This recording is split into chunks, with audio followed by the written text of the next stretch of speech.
I declare the 11th Emergency Special Session of the General Assembly resumed.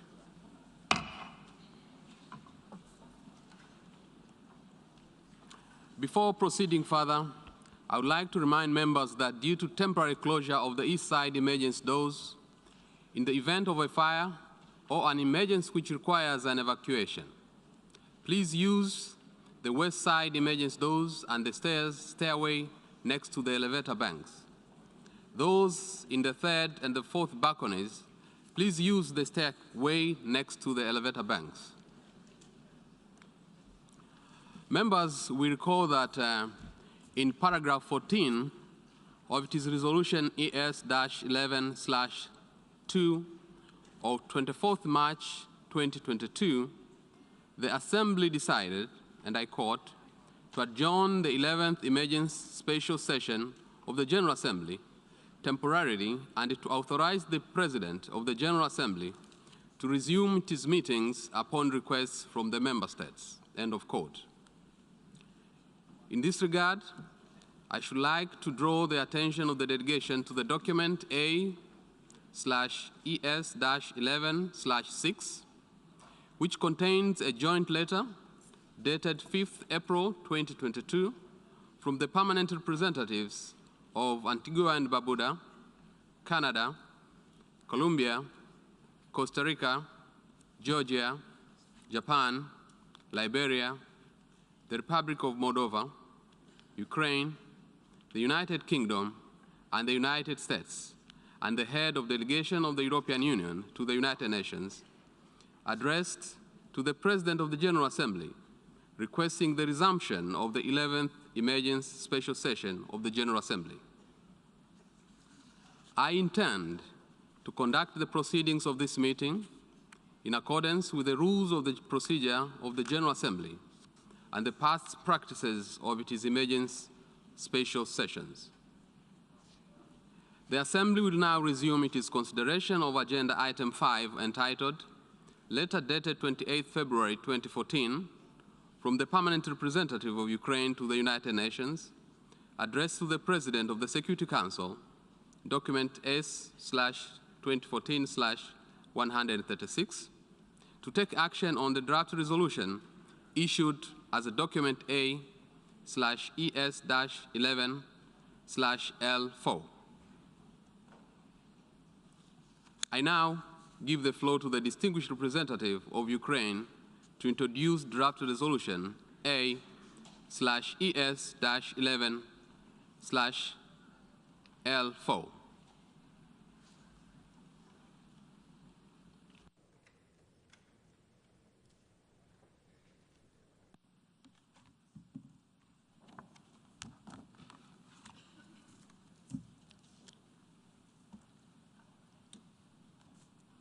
Mr. President, distinguished delegates.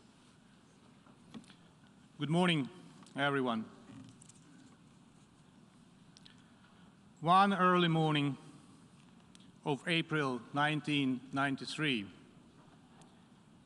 delegates to the United Nations had coffee, kissed their loved ones, and went to the quiet and comfortable United Nations headquarters to do business as usual. Perhaps as many of us have done this very morning. The same morning in early April 1993, Boutros Boutros-Ghali sent a special rapporteur to report on extrajudicial summary arbitrary executions in Rwanda. He reported a more robust United Nations response was needed. Critically, it found that the abuses could be precursors to genocide in 1993. Unfortunately, that was largely ignored by overstretched Secretariat of the United Nations. In early April, once again in April, in 1994, in the comfort of the United Nations headquarters, the Security Council received letters in which the Rwandan Patriotic Front reminded member states that, I quote, "When the institution of the United Nations was created after the Second World War, one of its fundamental objectives was to see to it that what happened to the Jews in Nazi Germany would never happen again." End of quote. In 1994, Rwanda itself was a non-permanent member of the Security Council. This allowed the genocidal regime to influence other members of the Council with its view of the situation. As Russia's presence today in the Security Council allows her to spread lies almost daily. In April, again in April, this time 2006, in the docks of New York by the Hudson River, an ocean-sized, state-of-the-art liner was launched. This magnificent liner was then docked on the shores of Lake Geneva. Beautiful as it is, far from being an ocean. We named this liner the Human Rights Council. The adoption of Resolution 60/251 was a culmination of 5 months of consultations and negotiations facilitated by President of the Assembly, Jan Eliasson, and Ambassador Arias of Panama and Ambassador Kumalo of South Africa. Let me remind you the words of Mr. Jan Eliasson, the President of the 60th session of the UN General Assembly, before the adoption of the resolution. He said, and I quote, we have now reached a decisive moment, both for the promotion and protection of human rights and for effective multilateralism and the standing of the United Nations as a whole. As our leaders acknowledged in September 2005, the 3 pillars of the United Nations, development, peace and security, and human rights, are interlinked and mutually reinforcing. End of quote. Now the world has come to a crucial juncture. We witness that our liner is going through treacherous fogs towards deadly icebergs. It might seem that we should have named it the Titanic instead of the Human Rights Council. If not, we need to take an action today to save the Council from sinking. The composition of the Human Rights Council is as diverse as the world map, as this Assembly is. But this Council, unlike the Assembly, has been established for a specific purpose to promote and protect human rights around the world. And we are in a unique situation now when on the territory of another sovereign state, a member of the Human Rights Council commits horrific human rights violations and abuses that could be equated to war crimes and crimes against humanity. Bucha and dozens of other Ukrainian cities and villages where thousands of peaceful residents have been killed, tortured, raped, abducted, and robbed by the Russian army serve as an example of how dramatically far the Russian Federation has gone from its initial declarations in the human rights domain. That is why this case is unique, and today's response is obvious and self-explanatory. Let me offer you another quote. Our topmost priority is to ensure all human rights and freedoms in their entirety, including political and civil rights, and decent socio-economic and environmental living standards. I believe that these questions are not an internal matter of states, but rather their obligations under the UN Charter, the international covenants and conventions. We want to see this approach become a universal norm.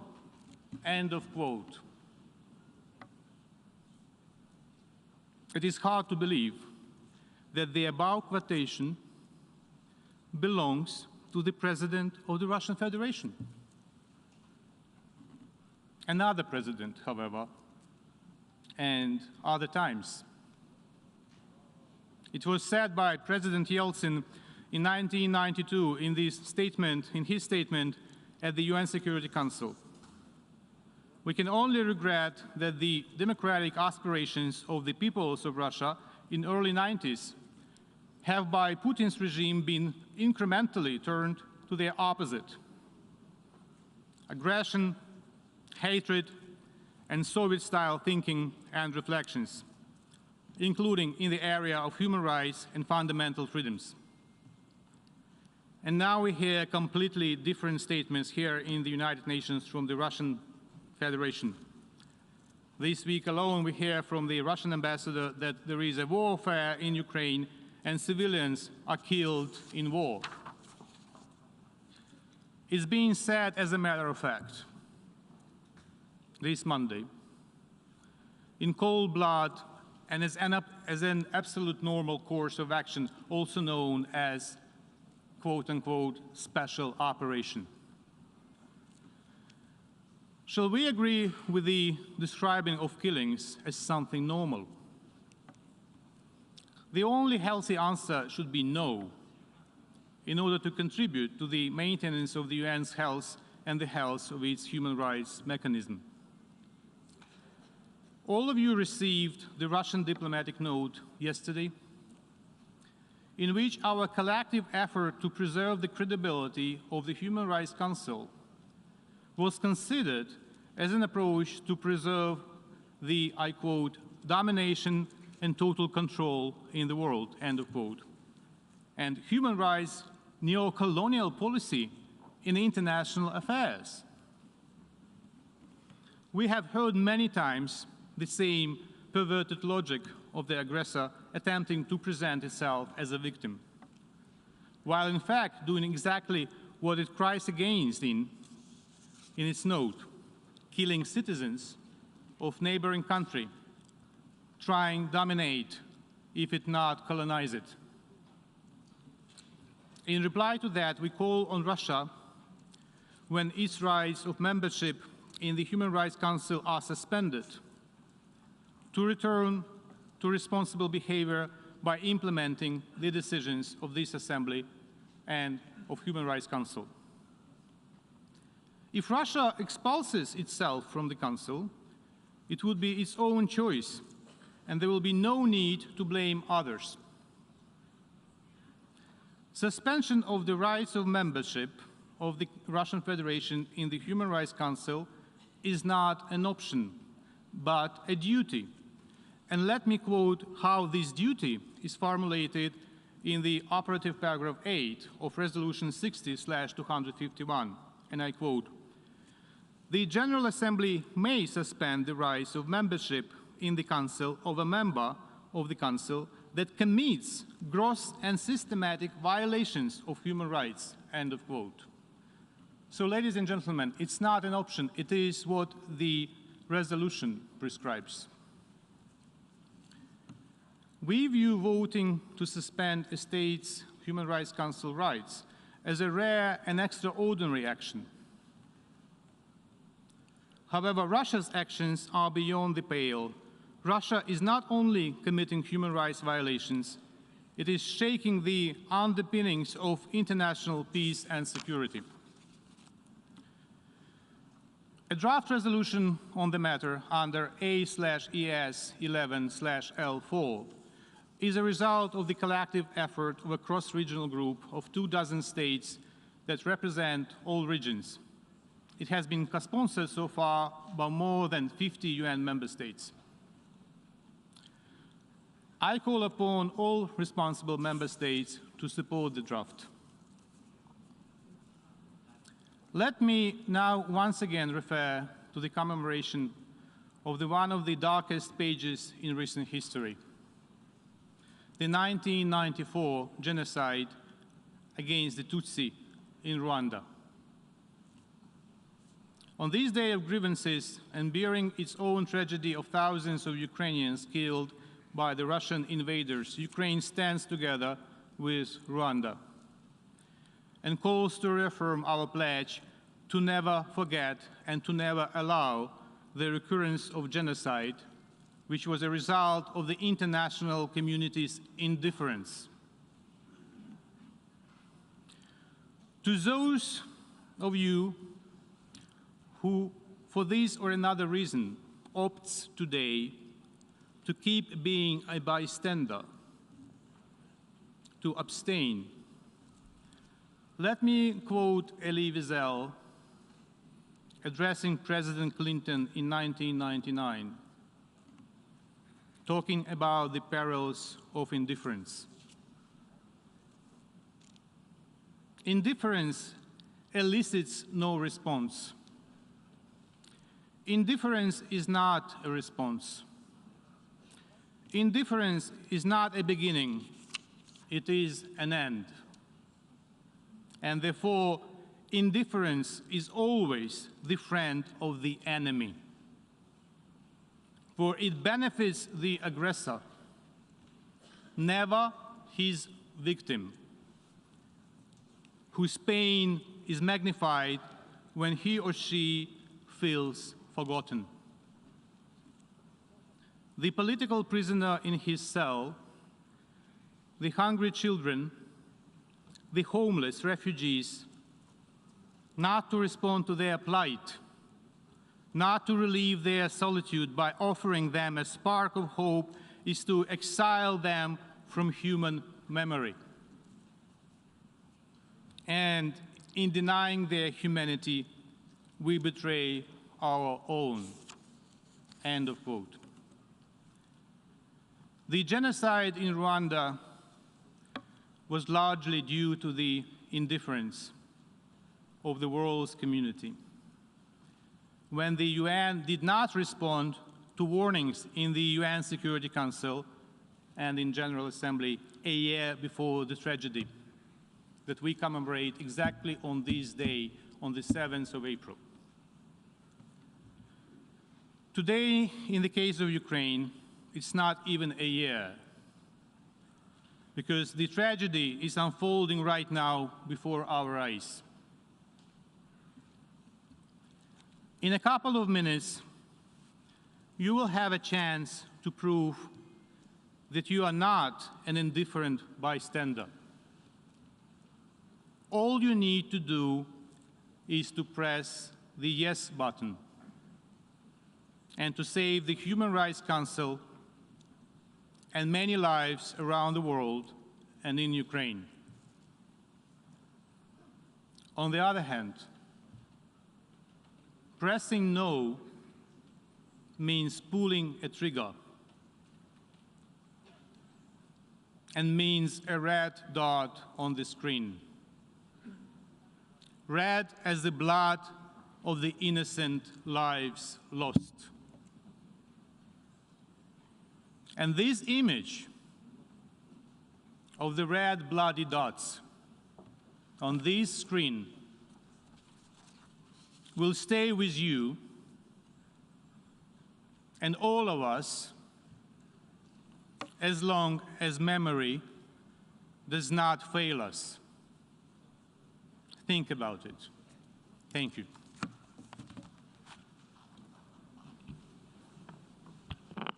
I thank the distinguished representative of Ukraine. We shall now proceed to consider draft resolution A/ES-11/L4. Before giving the floor for explanations of vote before the vote, may I remind delegations that explanations of vote are limited to 10 minutes, and should be made by delegations from their seats. I now give the floor to the representative of the Russian Federation.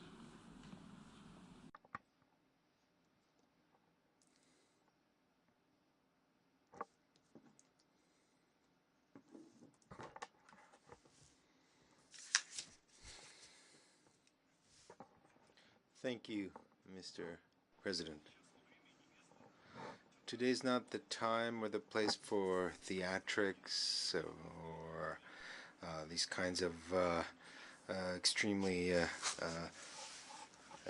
theatrical performances like the one presented by Ukraine. In fact, the draft resolution we're considering today has no relationship to the actual human rights situation on the ground. I would like to repeat or quote our note, which the ambassador mentioned. What we're seeing today is an attempt by the United States to maintain its dominant position and total control, to continue its attempt at human rights colonialism in international relations. Part of the member states are already subordinates. Those who wish to conduct an independent foreign policy is an attempt to kind of move them to the periphery of international relations. Today we're seeing how through the efforts of a small group of states, the human rights architecture has there's a crack that's appeared in that architecture, and it was decades in the making. And the Secretary General stated that the possible exclusion of Russian Federation from the Human Rights Council could be a dangerous precedent. And as practice has shown, Western approaches in dealing with acute human rights problems in certain countries have not really been successful. Not a single conflict was resolved. It was only exacerbated. In many, this was due to the use by Western countries the use of sanctions and military intervention, whereas Russia, throughout its membership in the Commission and the Human Rights Council, has consistently defended the principle of cooperation based on mutual respect and an equal status as one of the main foundations of the human rights architecture. Our priority has always been to strengthen constructive dialogue involving all interested sides in the process of collective development and adoption of decisions in defending and promoting human rights. We reject the untruthful allegations against us based on staged events and widely circulated fakes. Mr. President, based on everything I've said, we would like to put this draft resolution to a vote and call on all those present here to really consider your decision and to vote against the attempt by Western countries and their allies to destroy the existing human rights architecture. Thank you very much. I thank the distinguished representative of the Russian Federation. I will now give the floor to the distinguished representative of Kazakhstan. The Chair, Kazakhstan closely follows the situation in Ukraine with particular concern and expresses its condolences to the families of those who were killed and wish speedy recovery for those injured during hostilities. We call on all the parties to speedily terminate hostilities and to search for compromises aimed at establishing peace. We also adhere to the position that there is no alternative to a peaceful solution on the problem based on the principles of international law and the UN Charter. Humanitarian situation in Ukraine is dire and needs constant attention, and Kazakhstan has already provided Ukraine with humanitarian aid, sending 3 planes with over 50 tons of medicine and essential goods.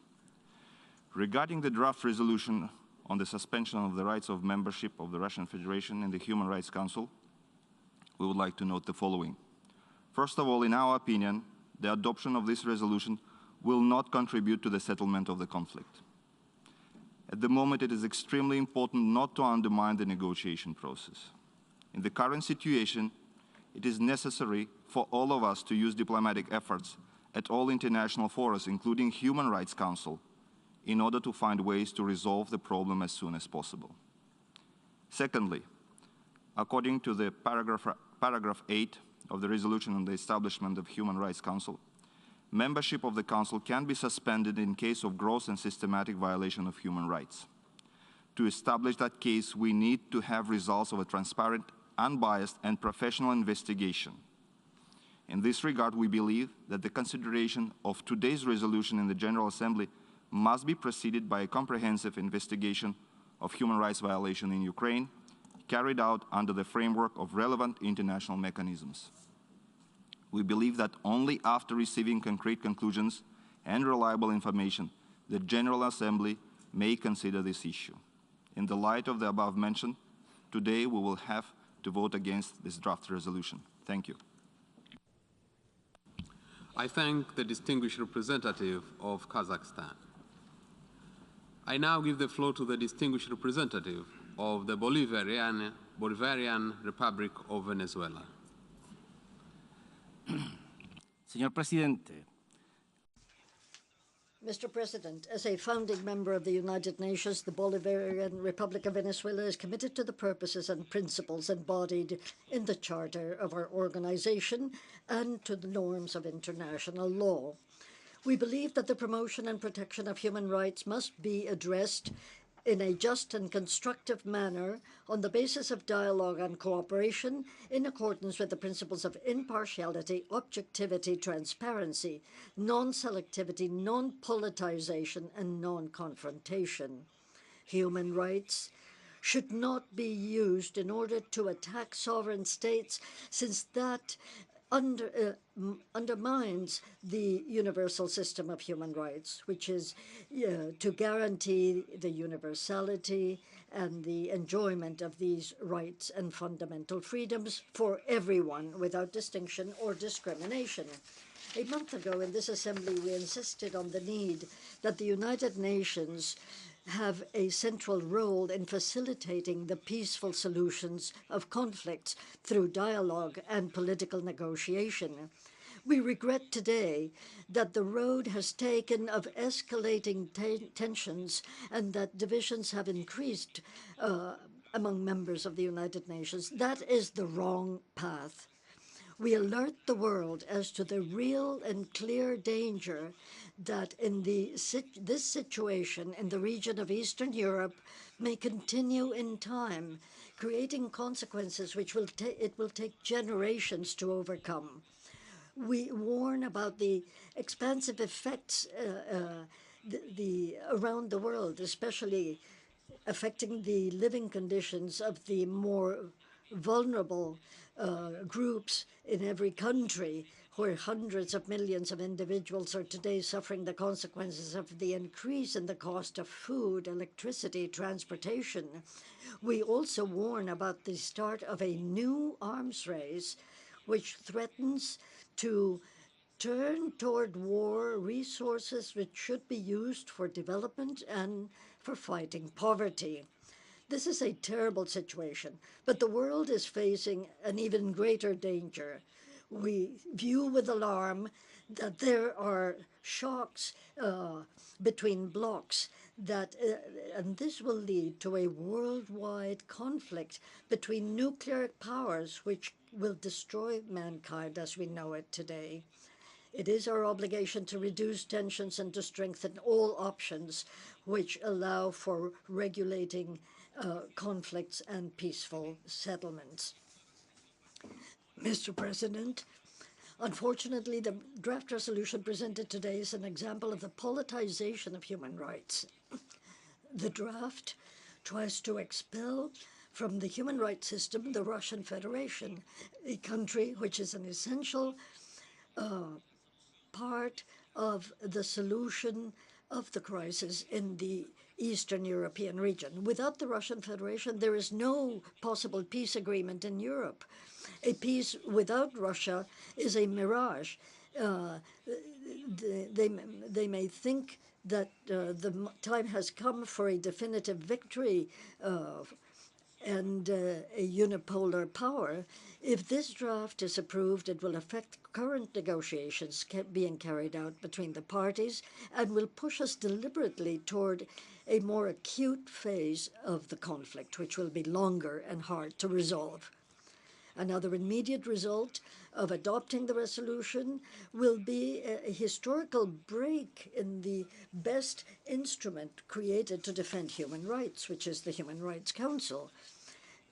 Its credibility, its function, and its mandate will be affected. We will be creating a systemic crisis of confidence, which will affect the United Nations as the universal organization which can resolve regional and global crises and work toward peace. In view of the above, the Republic of Venezuela categorically rejects attempts to suspend the Russian Federation as an elected member of the Human Rights Council and calls on the responsible members of the international community to vote against the draft resolution. Thank you. Thank the distinguished representative of Bolivarian Republic of Venezuela. I now give the floor to the distinguished representative of Democratic People's Republic of Korea. President, my delegation expressed deep concern to current development of political situation in Ukraine. Also, we are very concerned that some countries continue to push confrontation and distrust among member states instead of giving priority to ease tension and seek political and peaceful solutions to resolve current crisis in Ukraine. We reject any politically motivated initiative, lack of objectivity, impartiality, and transparency. The alleged accusation of the cruel atrocity against the civil population in Ukraine, including a relevant report and images of the civilian deaths in Bucha, have not surely verified and proved based on the real fact and objective evidence. Prior to considering the draft resolution before us, the independent investigation must be made, and for this, sufficient time and efforts are required. However, some member states are acting and moving very recklessly for their political goals by submitting such draft resolution. Such political and unilateral action do not help to solve the problem at all. We take note of the efforts of the Russian Federation to address the humanitarian situation in and around Ukraine. The draft resolution is nothing but another example of the product of the political confrontation aiming at tarnishing one member state at the UN stage. For this reason, my delegation against draft resolutions contain document A/ES-11/L4. I thank you, President. I thank the distinguished representative of Democratic People's Republic of Korea. I now give the floor to the distinguished representative of the Islamic Republic of Iran.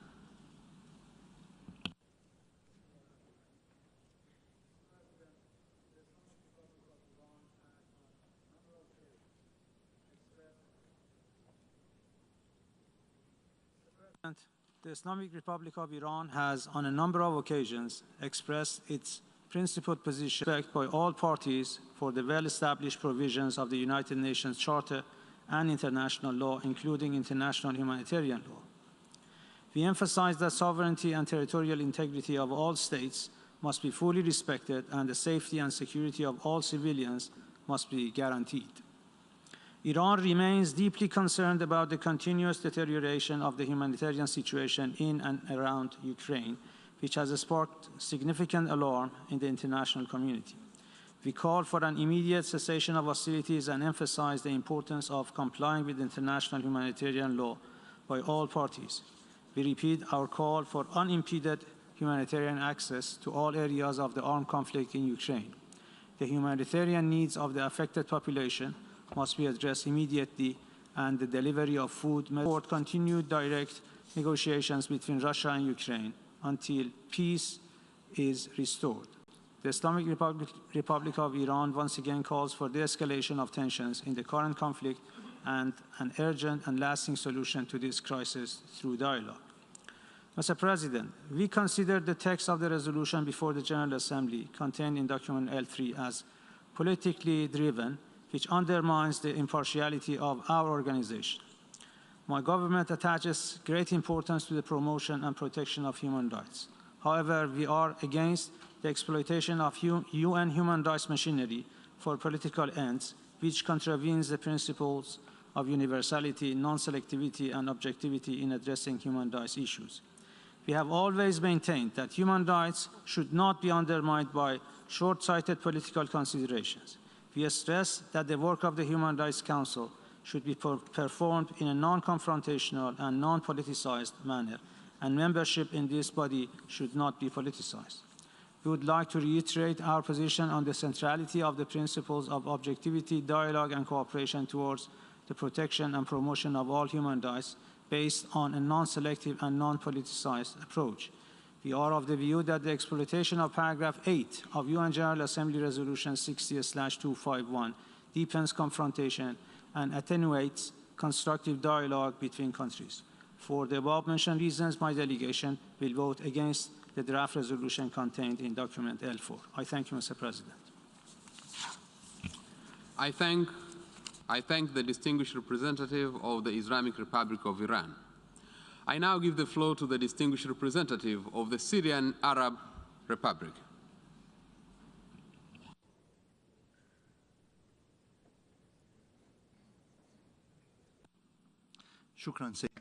Thank you, Mr. President. Mr. President, once again, this important international forum witnesses the exploitation of human rights in the service of political interests of some countries and the creation of polarization and politicization targeting the Russian Federation on the pretext of dealing with humanitarian issues in the Ukraine. My delegation stresses the importance of guaranteeing and respecting human rights and the importance of providing necessary humanitarian assistance to all crisis areas. Yet, at the same time, we reject any politicization of humanitarian issues and stress the importance of adopting the principles of impartiality, objectivity, and non-discrimination in human rights issues. Mr. President, this coordinated Western move to denounce the Russian Federation has no relation to human rights in the Ukraine or anywhere else. Rather, it is an effort by Western countries to impose their hegemony and control over the world through besieging Russia and its punishment for its independent foreign policy. When the United States of America and its allies destroyed the Syrian city of Raqqa and killed thousands of innocent people there, we did not see such international media and political mobilization to expose the perpetrators of human rights violations. General Assembly Resolution 60/251, establishing the Human Rights Council, stressed that all human rights are universal, indivisible, interlinked, and intertwined, and that they should be treated in a just and equitable way on the same footing and with the same degree of concern. However, the practice that we have seen since the establishment of that council until now proves the adoption by certain Western countries of politicization, selectivity, and double standards in dealing with human rights issues.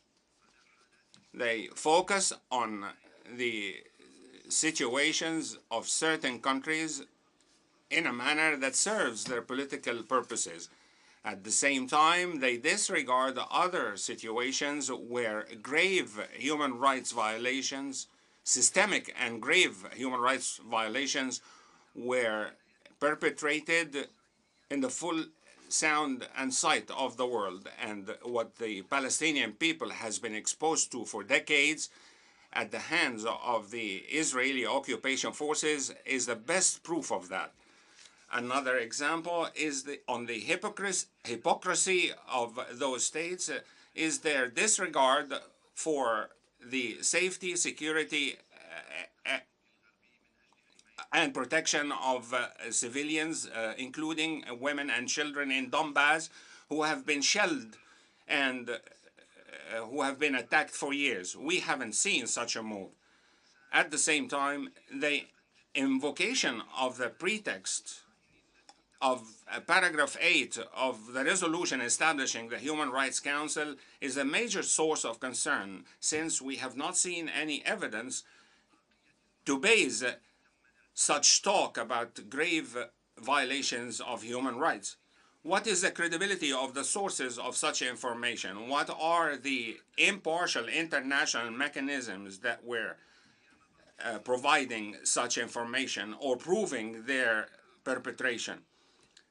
The launching of accusations and the spreading of such accusations through misleading media and the photographs and videos whose sources and places are unknown, and their spreading through open sources cannot be basis for General Assembly action on the issue.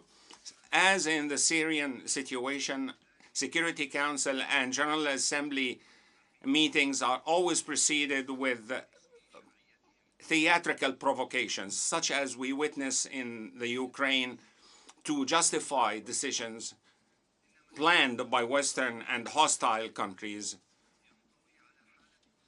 in the name of international legitimacy. Mr. President, the draft resolution before us today involves a serious case of hostility and a clear example of the adoption of exclusion of which we have warned. The suspension of the membership of the Russian Federation in the Human Rights Council will have an adverse effect on its balance, its universality, and the effectiveness of its role. Such suspension will enhance the hegemony of a group of Western countries on this important body. They will impose their vision and their criteria for human rights, and which will be used as a tool of political pressure and the targeting of certain countries. To be more frank and transparent, we believe that such practices represent a threat to the existence of the United Nations organization itself. Therefore, and proceeding from our firm and principled position in rejecting all attempts to politicize human rights, we will vote against the resolution before us, and we urge other delegations to be aware of the dangers of embracing these efforts at confrontation, isolation, and hostility. We call for the rejection of double standards and to keep human rights issues away from all political considerations.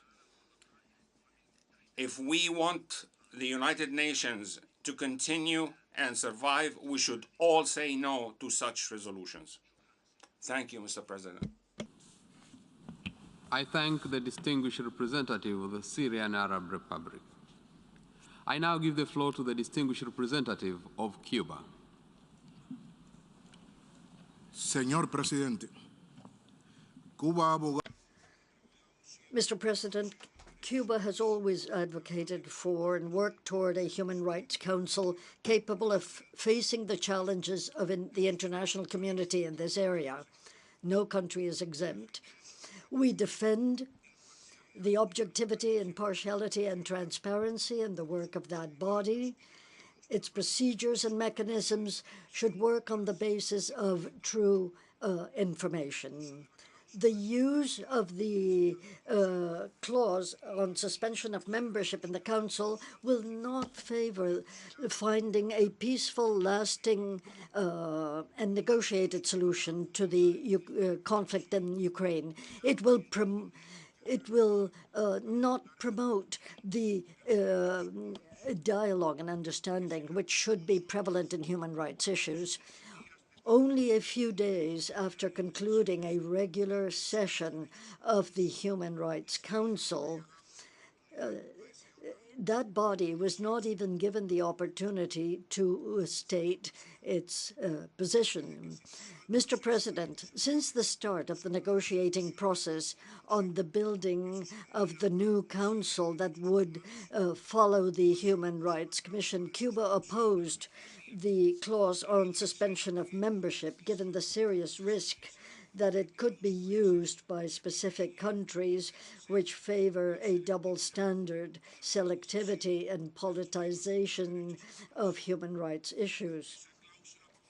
That clause can be activated with the support of only 2/3 of those present and voting. Therefore, abstentions do not count, and there's not even a minimum established of votes required for approving suspension. To be elected a member of the Human Rights Council, a country needs to obtain as a minimum in a secret ballot the support of the majority of the members of the United Nations, that is to say, at least 97 votes.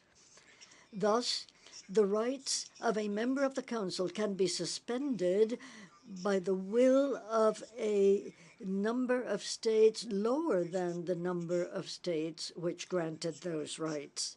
The Russian Federation, which was elected as a member of the Human Rights Council in 2020 with 158 votes, could be suspended today with by a lower number of votes. That suspension mechanism, which has no parallel in any other body of the United Nations, could be easily used selectively. It is Russia today, but tomorrow it could be any of our countries, especially nations of the South, which do not support the interests of domination and which firmly defend their independence. It was not by chance that the more enthusiastic promoters of the suspension clause, when negotiating the new Human Rights Council, were developed nations with a clear trend to accuse countries of the South which do not follow their alleged models of democracy while remaining silent in the case of flagrant violations in Western countries. Not everyone in this hall share our concerns about the suspension mechanism. They know that the victims of its selective use will always be others. Could this assembly someday adopt a resolution suspending the membership of the United States in the Human Rights Council? Just to give one example.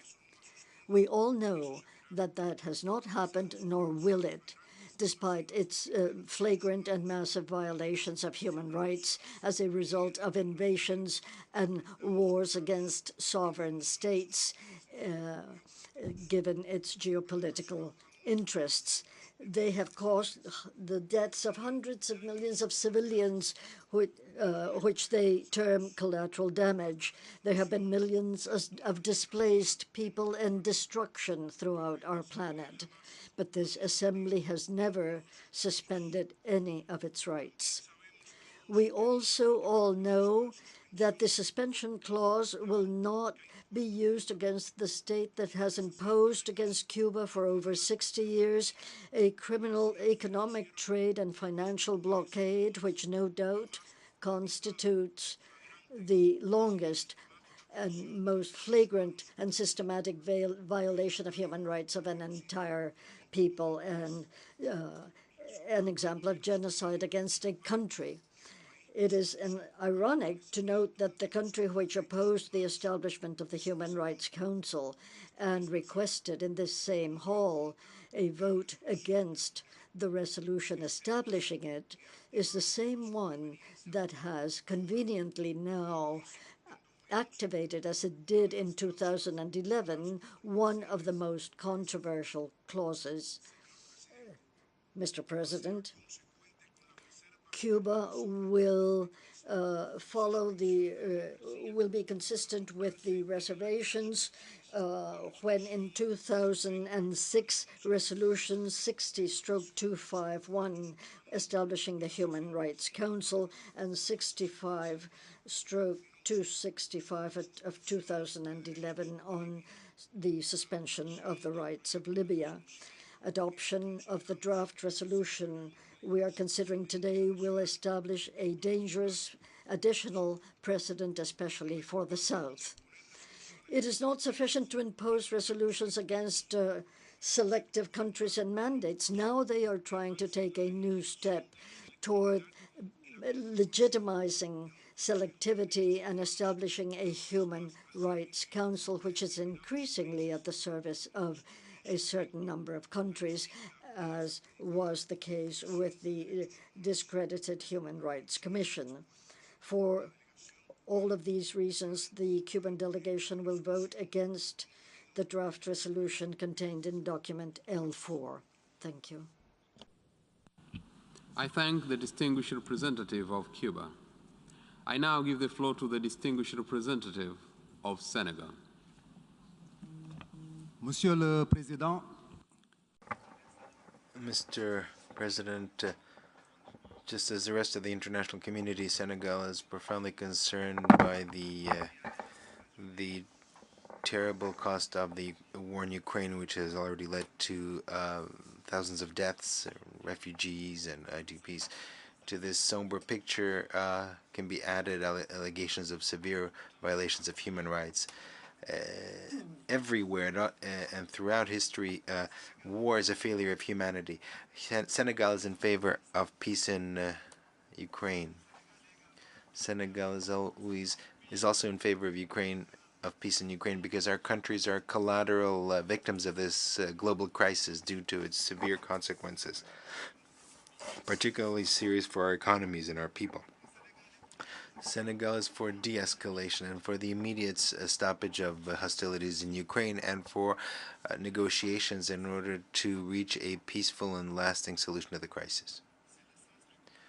This is the essence of the communiqué published on the 24th of February 2022 by His Excellency President Macky Sall in his capacity as the current President of the African Union.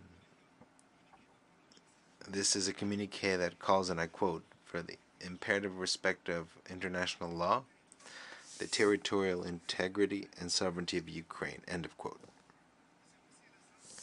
This is also the purpose of Senegal's support for Resolution 11/2 of the special session of the General Assembly on the 24th of March of this year on the humanitarian consequences of the war in Ukraine. It's also the what's behind our vote in favor of Resolution 49/1 of the Human Rights Council of the 4th of March of this year on the human rights situation in Ukraine, and in particular establishing a international commission of inquiry on the allegation of violations of human rights in the country as a result of the war. We believe that it is the publication of the conclusions of this commission that will give us a full overview of the nature and the scope of the violations. This overview will therefore give us the exact type of sanctions that should be envisaged. Now, this resolution decides on sanction measures before the inquiry commission that we've established delivers its outcome. So it anticipates on the work of this commission. Bearing in mind all these considerations, the Senegal will abstain on voting from this text to be consistent with the resolution of the Human Rights Council of the 4th of March, setting up an international commission of inquiry on the human rights violations in Ukraine. Thank you. I thank the distinguished representative of Senegal. I now give the floor to the distinguished representative of South Africa. Mr. President, South Africa is deeply concerned about the continuing conflict in Ukraine, the loss of lives, and the deteriorating humanitarian situation. we reiterate our view that as a matter of urgency, there must be a cessation of hostilities, which would be the first step in a comprehensive response to the humanitarian crisis. South Africa stresses once again that dialogue, mediation, and diplomacy is the only path to end the current conflict. Wars end when dialogues begin, and wars endure when there is no dialogue. In this regard, we welcome the efforts by Ukraine and Russia to hold talks without preconditions. South Africa expresses the hope that both parties will use diplomacy to de-escalate the situation in Ukraine, leading to a durable political and security situation. We maintain that all parties have much to gain from a negotiated outcome and much to lose from unnecessary and violent conflict. The General Assembly must therefore encourage mediation and dialogue and adopt constructive outcomes leading to that. Mr. President, South Africa is deeply concerned at the reports of civilian casualties in Ukraine. As the international community, we cannot be indifferent to the killing and suffering of civilians. The humanitarian crisis that has resulted from the ongoing military operations must be addressed, and there must be an urgent opening of humanitarian corridors and the provision of aid to the civilian population, which, as usual, bears the brunt of the suffering when violent confrontation breaks out. All parties to the conflict must comply with international human rights and humanitarian law, including the Geneva Conventions, and must respect the sovereignty and territorial integrity of all member states in keeping with the UN Charter. Mr. President, on 4th March 2022, the Human Rights Council adopted a resolution authorizing the establishment of an international commission of inquiry to investigate all alleged violations and abuses of human rights and violations of international law and related crimes in Ukraine. The Commission has not yet commenced its work, and we await its findings on the allegations of gross violations and abuses of human rights and violations of international humanitarian law.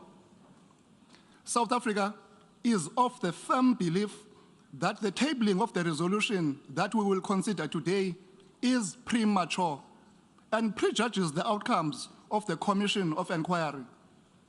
We must allow the Commission to urgently undertake its mandate and report to the Human Rights Council and the General Assembly on its outcomes.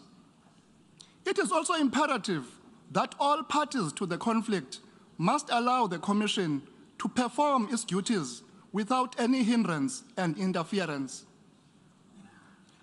Mr. President, we recall Resolution 60251, which is the basis of the resolution before us and which established the Human Rights Council, also recognizes inter alia, I quote, the importance of ensuring universality, objectivity, and non-selectivity in the consideration of human rights issues and the elimination of double standards and politicization, close quote.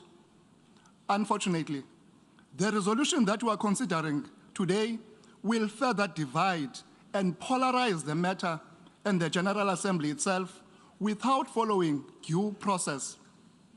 South Africa maintains that in considering the suspension of a member of the Human Rights Council, we must be consistent and not selective, as this would undermine the credibility of the General Assembly and the Human Rights Council. For these reasons, South Africa will abstain on the resolution. I thank you, Mr. President. I thank the distinguished representative of South Africa. I now give the floor to the distinguished representative of Egypt.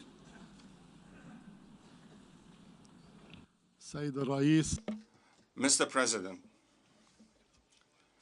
Egypt does not view the draft resolution before us as a resolution related to the situation in the Ukraine, the principle of non-use of force in relations amongst nations.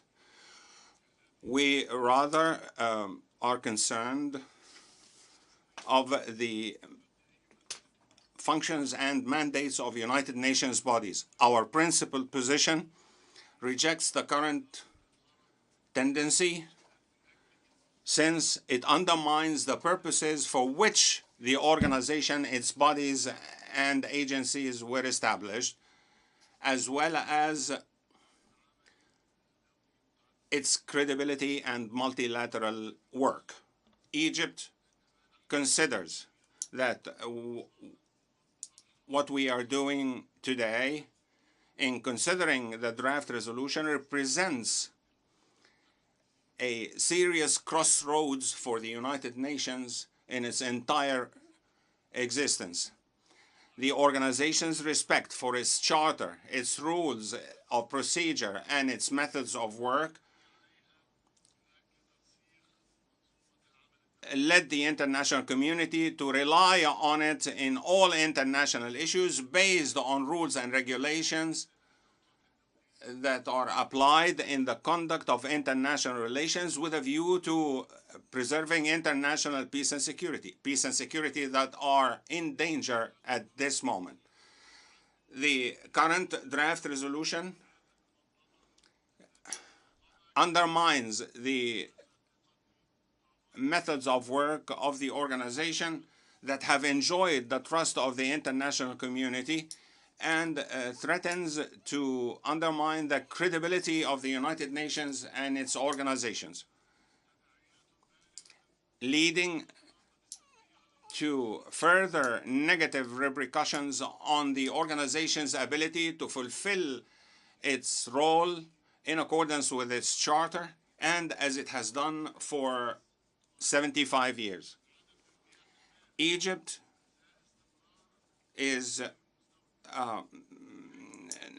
does not feel comfortable with double standards and partiality. Many times before, such resolutions were not adopted in cases of human rights violations that are not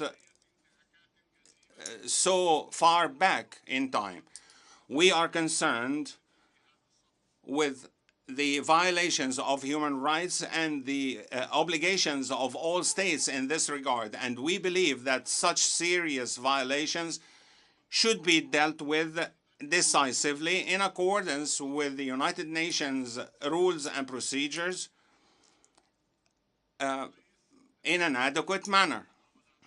Based on all of this, Egypt does not believe that the draft resolution is being proposed at the right moment, and we warn of it. Thank you. I thank the distinguished representative of Egypt. I now give the floor to the distinguished representative of Brazil.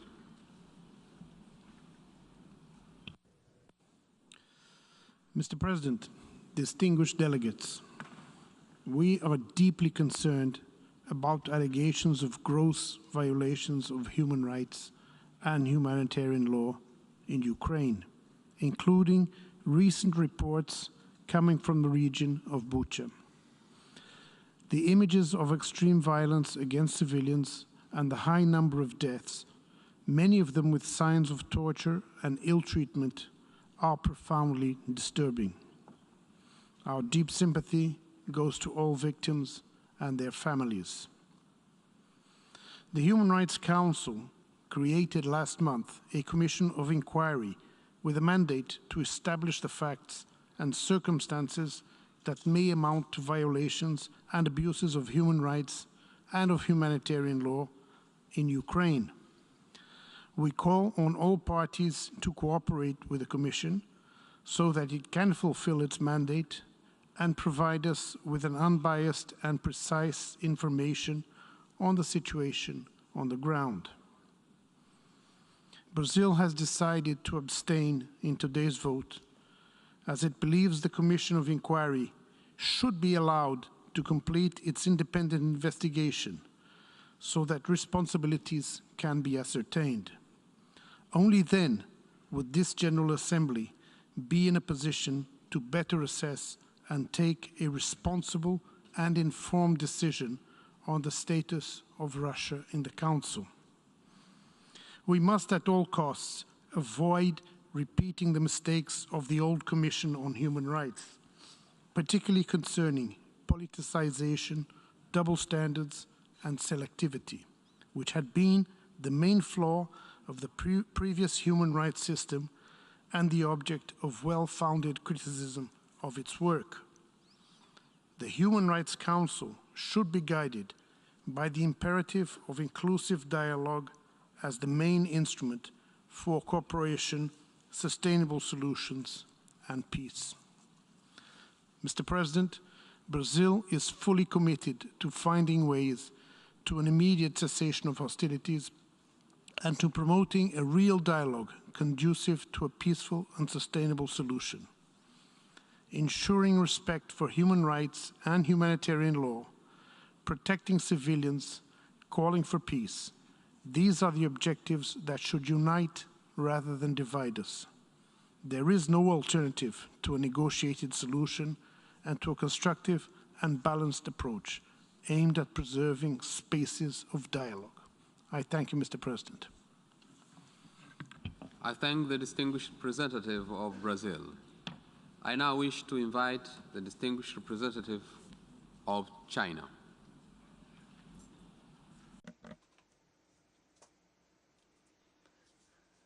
Thank you, Mr. President. Mr. President, on the Ukraine issue, China always believes that the sovereignty and territorial integrity of all countries, including Ukraine, should be respected, that the purposes and principles of the UN Charter should be upheld, that the legitimate security concerns of all countries should be taken seriously, and that all efforts conducive to a peaceful settlement of the crisis should be supported. Putting an early end to the fight is the urgent expectation of the international community. It is also what China is striving for. China supports all initiatives and measures that will help ease the humanitarian crisis in Ukraine. We call on the parties concerned to respect international humanitarian law and take concrete actions to ensure the safety of civilians and protect the basic rights and humanitarian needs of women, children, and other vulnerable groups. The reports and images of civilian deaths in Bucha are disturbing. The relevant circumstances and specific causes of the incident must be verified and established. Any accusations should be based on facts. Before a full picture is clear, all sides should exercise restraint and avoid unfounded accusations. Mr. President, dialogue and negotiation is the only way out of the Ukraine crisis. China always believes that the international community should remain rational, strengthen unity, and do more to facilitate dialogue and negotiation and political settlement. It should not set up obstacles or add resistance, let alone adding fuel to the fire to aggravate confrontations. We regret to see that the conflict has caused civilian casualties and massive displacements, and the all-dimensional indiscriminate sanctions without a bottom line have brought serious negative impact on the post-pandemic recovery, creating new and complex problems, reversing hard-won development gains, and making the realization of the 2030 agenda even more difficult. People around the world, especially those in developing countries, have to bear the soaring oil and food prices. Life amid the pandemic has become even more difficult, and the rights of women and children even more difficult to be protected. Developing countries are not parties to the conflict, yet they are forced to get involved in this geopolitical competition and great power rivalry. This is unfair. Some individual countries, while talking loudly about peace, are obsessed with creating bloc confrontations, including provoking tensions in the Asia-Pacific region. This self-conflicting and self-serving practice is very dangerous and worrying and should be resolutely rejected. Mr. President, China always calls for promoting human rights through constructive dialogues and cooperation on the basis of equality and mutual respect. At the same time, we firmly oppose the politicization or instrumentalization of human rights issues, oppose the selective and confrontational approaches, as well as double standards on human rights issues, and oppose exerting pressure onto other countries in the name of human rights. Those are also important elements contained in General Assembly Resolution 60/25, which set up the Human Rights Council. The draft resolution before us will deprive a country's legitimate membership in the Human Rights Council. Such an important matter must be handled with the utmost delicacy, based on facts, with calmness, objectivity, and reason based on facts and truth. Nevertheless, this draft resolution was not drafted in an open and transparent manner, nor did it follow the tradition of holding consultations with the entire membership to heed the broadest opinions. Under these circumstances, such a hasty move at the General Assembly, which forces countries to choose sides, will aggravate the division among member states and intensify the confrontation between the parties concerned. It is like adding fuel to the fire, which is not conducive to the de-escalation of conflicts and even less so to advancing the peace talks. Dealing with the membership of the Human Rights Council in such a way will set new dangerous precedent, further intensify confrontation in the field of human rights, bringing a greater impact on the UN governance system and produce serious consequences. Therefore, China will have to vote against this draft resolution. China calls on all parties to work together in the same direction so as to create opportunities for peace and prospects for negotiation. China will continue to hold an objective and impartial position and play its responsible and constructive role in this regard. Thank you, Mr. President. I thank the distinguished representative of China. I now give the floor to the distinguished representative of Mexico.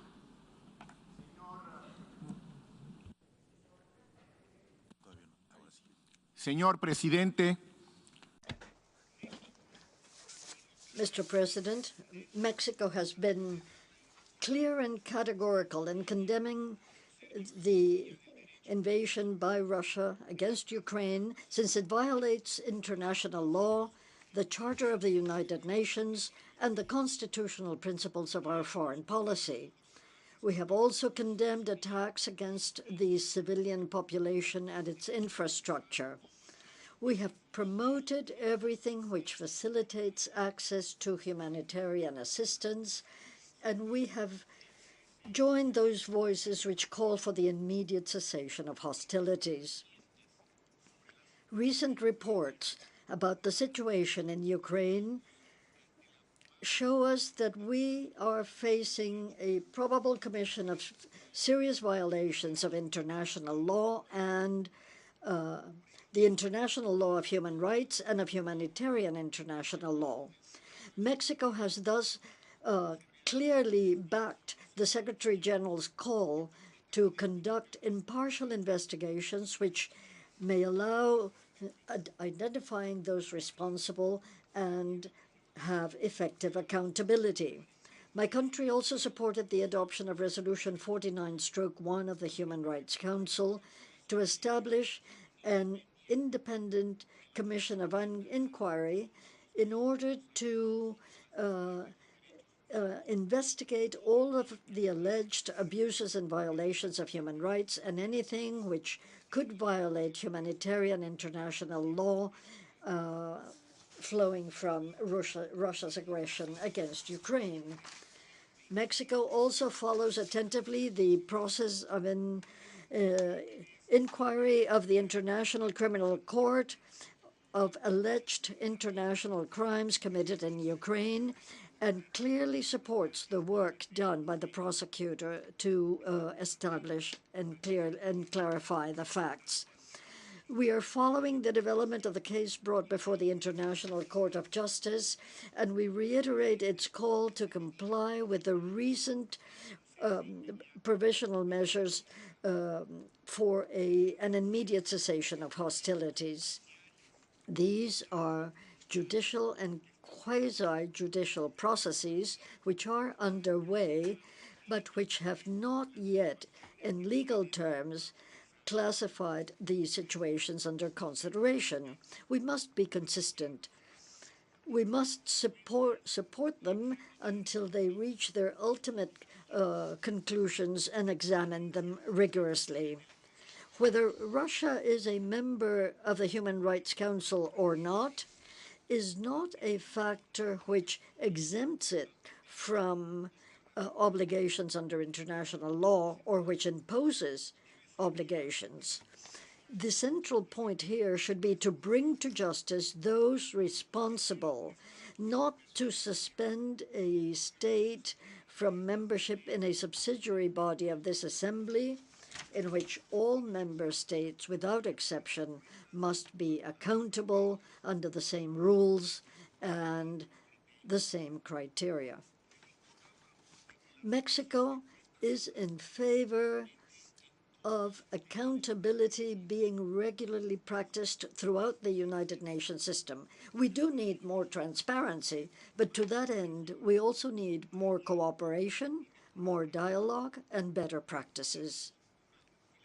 Multilateral structures are strengthened through inclusion, not through exclusion. To exclude, to suspend is not the solution. Multilateralism will be strengthened to the extent that it is able to maintain its inclusiveness.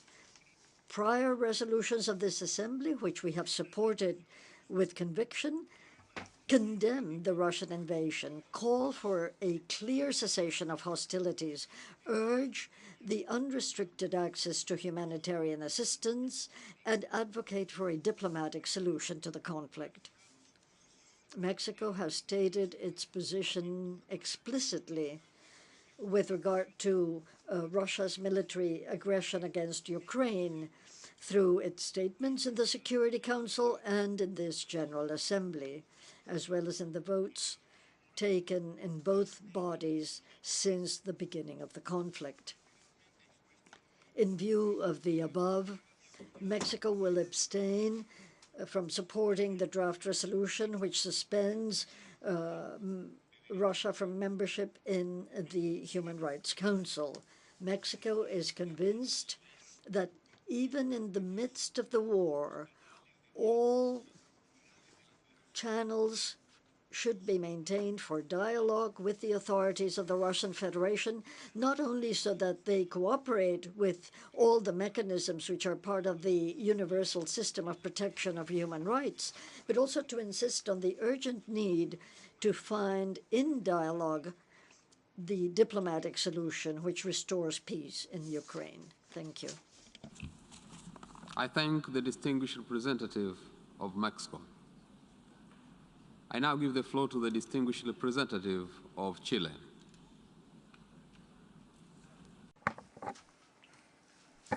Thank you, Mr. President. Allow me to start my intervention by paying tribute to the brutal war that is taking place in Ukraine, caused by an aggression that violated international law, international humanitarian law, and the UN Charter. The tragic images of Bucha that came to our homes last week moved us tremendously. We condemn the invasion of Ukraine. The decision that we are discussing is a decision that my country would have never wanted to discuss. We are fully in favor of multilateralism. The multilateral system is a home for everyone. However, to be a member of the Human Rights Council involves certain requirements, including conduct consistent with the promotion and protection of human rights everywhere. As member states of this assembly adopted a relevant resolution which states that the members of the Human Rights Council must follow the strict standards in the promotion and protection of human rights. That same resolution in paragraph 8 entrusts to this assembly the responsibility of suspending a member state from the council when that state does not comply with the strict norms of protecting and promoting human rights. Our responsibility to human rights, rather than a specific country or Russia or Ukraine, our responsibilities to human rights, and the suspension of the Russian Federation from the Human Rights Council, in this case, we're talking about a state that is violating the rights of a third state, Ukraine, and this is a result of an unacceptable aggression and invasion that is contravenes international law. This is why our delegation will vote in favor of the resolution L.4, which suspends the membership of Russia from the Human Rights Council. Chile once again reiterates its appeal to all parties to continue negotiations and urges for an immediate and peaceful resolution of the conflict between Russia and Ukraine through a political dialogue, negotiations through peaceful means in conformity with international law. Thank you very much, Mr. President. I thank the distinguished representative of Chile. I now give the floor to the distinguished representative of Belarus. Mr. President, Belarus is categorically against the draft resolution under consideration. The introduction of this draft is motivated by exclusively political interests aimed at demonizing the Russian Federation and attempting to isolate it in international organizations. Such ideas lead to upsetting the equilibrium of the entire system of international cooperation, which is based on the UN Charter, and it could have a long-term negative impact, even leading to the destruction of the UN as a whole. In essence, today's proposal to exclude Russia is a direct contribution to destroying the Human Rights Council itself and in consolidating the destruction of the system of upholding human rights under the UN auspices, which has been expressed over the past few weeks in attitudes of racism, xenophobia, and other manifestations of discrimination based on language, culture, religion, or other characteristics that we're seeing in Western countries. It's important to focus not on short-term immediate tasks under the influence of emotions, but rather to think about the long-term prospects of resolving conflict situations and about the post-conflict world order.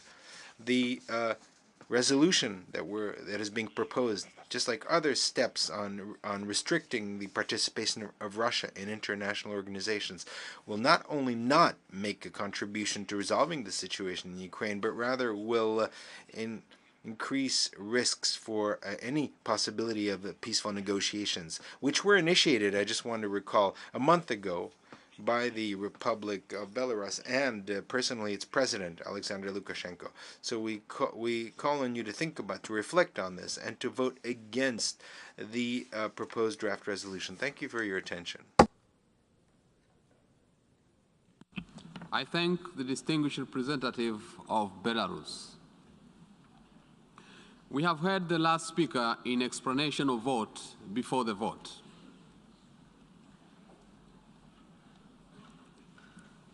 The Assembly will now take a decision on a draft resolution A/ES-11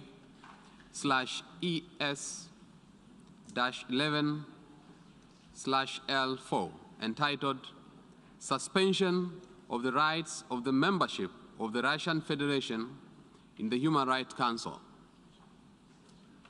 Pursuant to Resolution 60/251 of 15 March 2006, the General Assembly, by a 2/3 majority of members present and voting, may suspend the rights of membership in the Council of a member of the Council that commits gross and systematic violation of human rights. For your information, the draft resolution has closed for e-sponsorship. I now give the floor to the representative of the Secretariat. Thank you, Mr. President. I should like to announce that since the submission of the draft resolution, and in addition to the delegations listed on the L document, the following countries have also become co-sponsors of A/ES/11/L4: Costa Rica, Guatemala, Myanmar, and San Marino. If any other countries wish to co-sponsor A/ES/11/L4, please signify by pressing the microphone button now.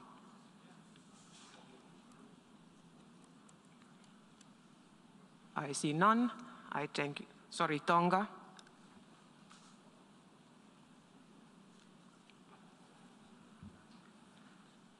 I thank you, Mr. President. I thank the representative of the Secretariat. A recorded vote has been requested. We shall now begin the voting process. Those in favor of draft resolution A/ES-11/L4, please signify. Those against, abstentions. The General Assembly is now voting on draft resolution A/ES-11/L4, entitled Suspension of the Rights of Membership of the Russian Federation in the Human Rights Council. Will all delegations confirm that their votes are accurately reflected on the screen?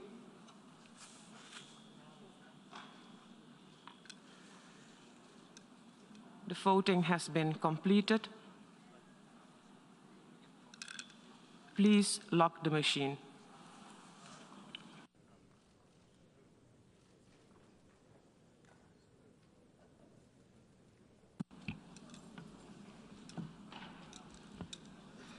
The result of the vote is as follows. In favor, 93, against, 24, abstentions, 58. Draft resolution A/ES-11/L4 is adopted.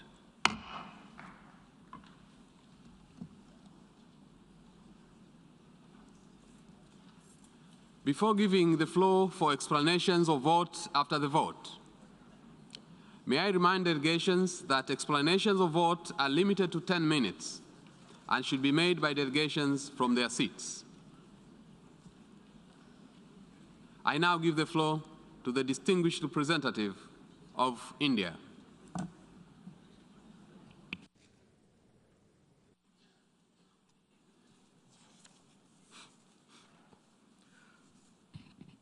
Thank you, Mr. President.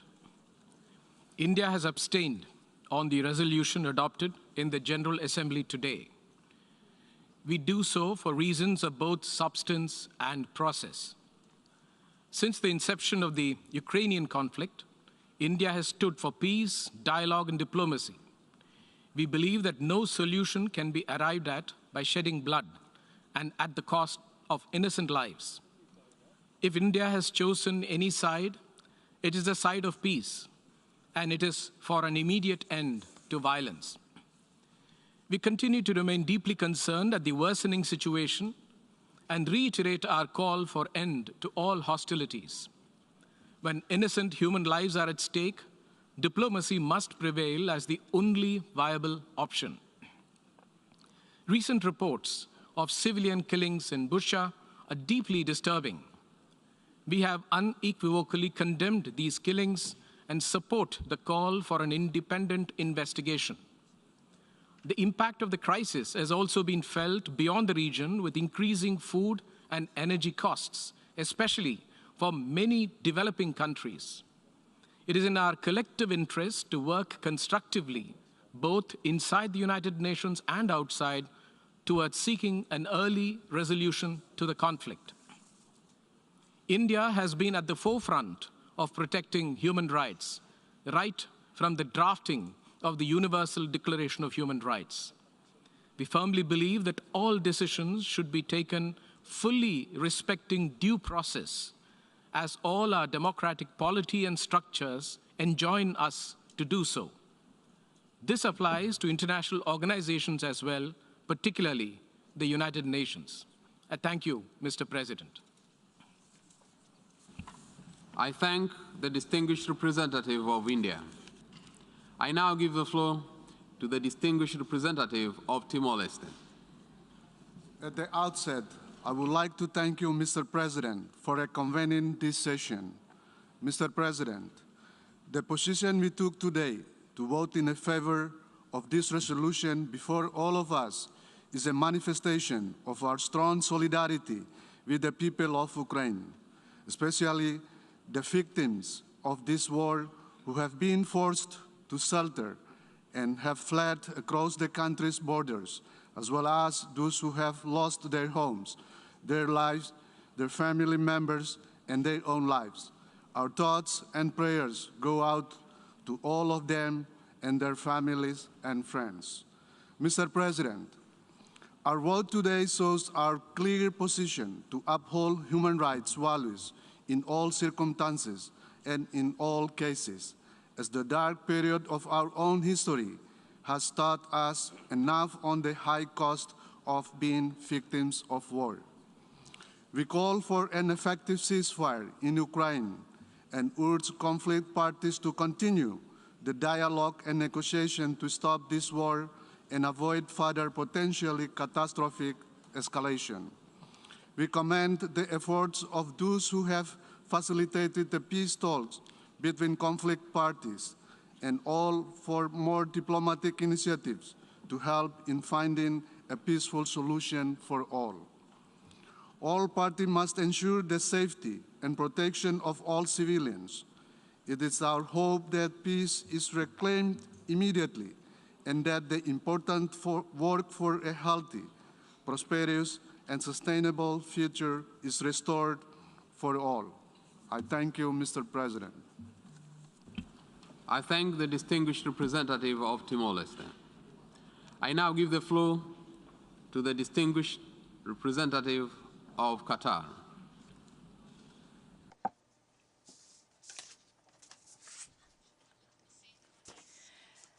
Thank you, Mr. President. We abstained from voting on the resolution that has been just adopted in this emergency special session, and I would like to make the following statement to explain our position. Qatar has expressed its position vis-à-vis the situation in Ukraine, which is anchored in its firm observance of the principles embedded in the international law and the United Nations Charter, including the inadmissibility of the use of force or the threat of use of force in international relations, and the importance of settling international conflicts peacefully, together with abstaining from interference in the internal affairs of countries, and to uphold the sovereignty and the territorial integrity of countries. And we have reiterated that the insurance of the safety of civilians should have the priority, and we stress the importance of upholding the international humanitarian law, together with protecting civilian infrastructure and facilities and civilians working in the medical and humanitarian fields, together with journalists, as well as facilitating the evacuation of civilians and the rapid and safe access to humanitarian aid according to the international principles of delivering humanitarian aid. And we commend the tireless efforts made by the United Nations and international humanitarian organizations to respond to the emergency humanitarian needs, and we continue to communicate with international partners to assess the humanitarian situation and to deliver the necessary aid to the Ukrainian people. Mr. President, we reiterate the call by the Secretary General to revert to the path of dialogue and negotiations and for an immediate ceasefire. We also reiterate Qatar's call for all parties to the conflict for self-restraint and to resort to diplomacy and dialogue. And Qatar will continue to harness its diplomatic efforts to reach a solution and resolution for the crisis according to the UN Charter and the international law. And we do welcome the Turkish mediation between Russia and Ukraine, and we hope that the negotiations will culminate into a peace accord between both countries. Thank you, Mr. President. I thank the distinguished representative of Qatar. I now give the floor to the distinguished representative of Lao People's Democratic Republic. Mr. President, the Lao PDR once again reiterates its call for peaceful political and diplomatic solution to the conflict and supports all ongoing efforts and peace negotiations between the parties concerned. Likewise, we urge the international community to refrain from any action that could fuel escalation of tension. As party to 7 of the 9 core human rights treaties, Lao PDR opposes all gross and systematic violations and abuses of human rights. We are gravely concerned by the recent reports and accusations of human rights and international human rights law violations and abuses. We are of the view that such serious allegation must not be taken lightly and must be backed up by solid evidence and verified by an independent investigation mechanism of the United Nations, especially the Human Rights Council Independent International Committee inquiries. My delegation voted against the draft resolution L4 because we believe that the reports of violations and abuses of human rights and violations of international humanitarian law must be verified by credible, neutral, impartial, and independent assessment mechanism before any action is taken. Lao PDR is concerned by the notion that any of member states of the UN Human Rights Council can be subject to suspension and other punitive measures without due process of investigation and verification. As this issue is of paramount importance for all United Nations members, we also believe that all GA resolutions should be adopted by consensus, reflecting the spirit of equality, solidarity among UN member states. In conclusion, my delegation believes there is a dire need for more clarification through an independent mechanism that should be accepted and supported by all member states before drawing conclusion and passing judgment. We remain hopeful that the most urgent task now is to create the environment conducive for a peaceful resolution to the conflict and immediate ceasefire agreement, which will eventually lead to total cessation of hostilities. Thank you, Mr. President. I thank the distinguished representative of Lao People's Democratic Republic. I now give the floor to the distinguished representative of Indonesia. Thank you, Mr. President. It is distressing to see the hostilities in Ukraine persist and the number of civilians and casualties continue to rise. We share the international community's deep concern regarding the devastating human rights and humanitarian situation in Ukraine. And we do not take lightly reports of gross and systemic violations and abuse of human rights, including recent reports from Bucha. For these reasons, we believe the Human Rights Council must remain seized on the matter and supports the Secretary General's call for a thorough and independent investigation. We also fully support the establishment of an independent international commission of inquiry by the Human Rights Council. Mr. President, there is no question that those responsible for violations and abuse of human rights in Ukraine must be held accountable and brought to justice.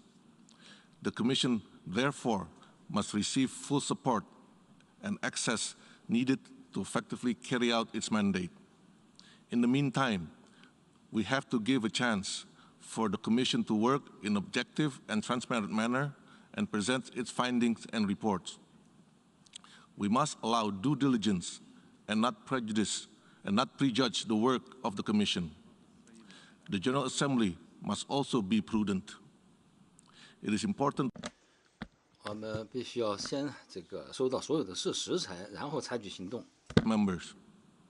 Moreover, the General Assembly's action must not create negative precedents that can undermine the credibility of this august body.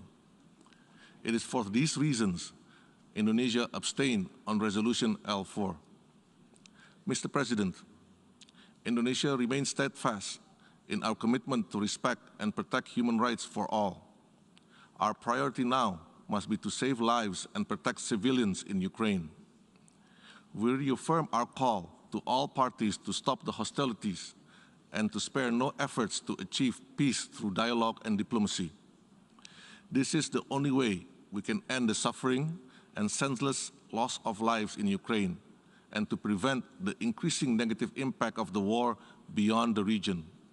So we must stop the war, and I repeat, we must stop the war now, otherwise we will all suffer. Thank you, Mr. President. I thank the distinguished representative of Indonesia. I now give the floor to the distinguished representative of Panama.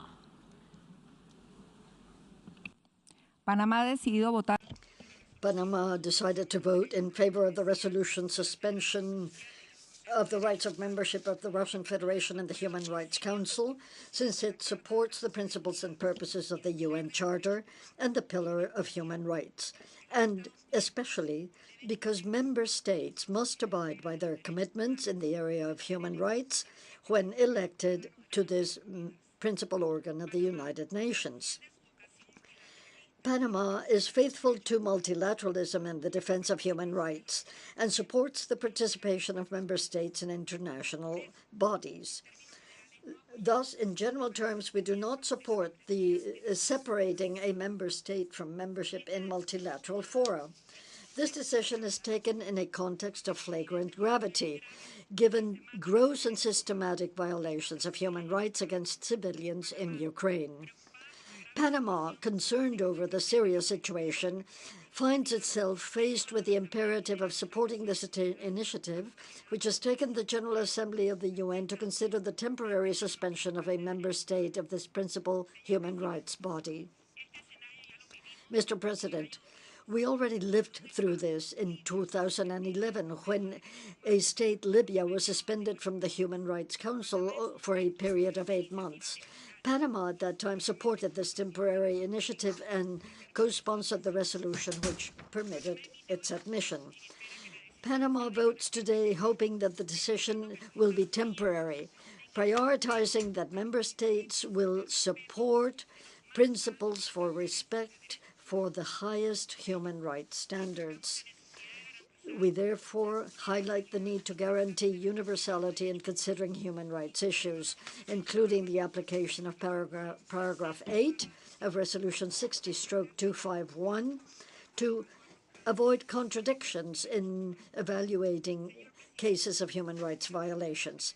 Mr. President, I conclude by appealing once again our call to dialogue and diplomacy toward a peaceful settlement of the conflict.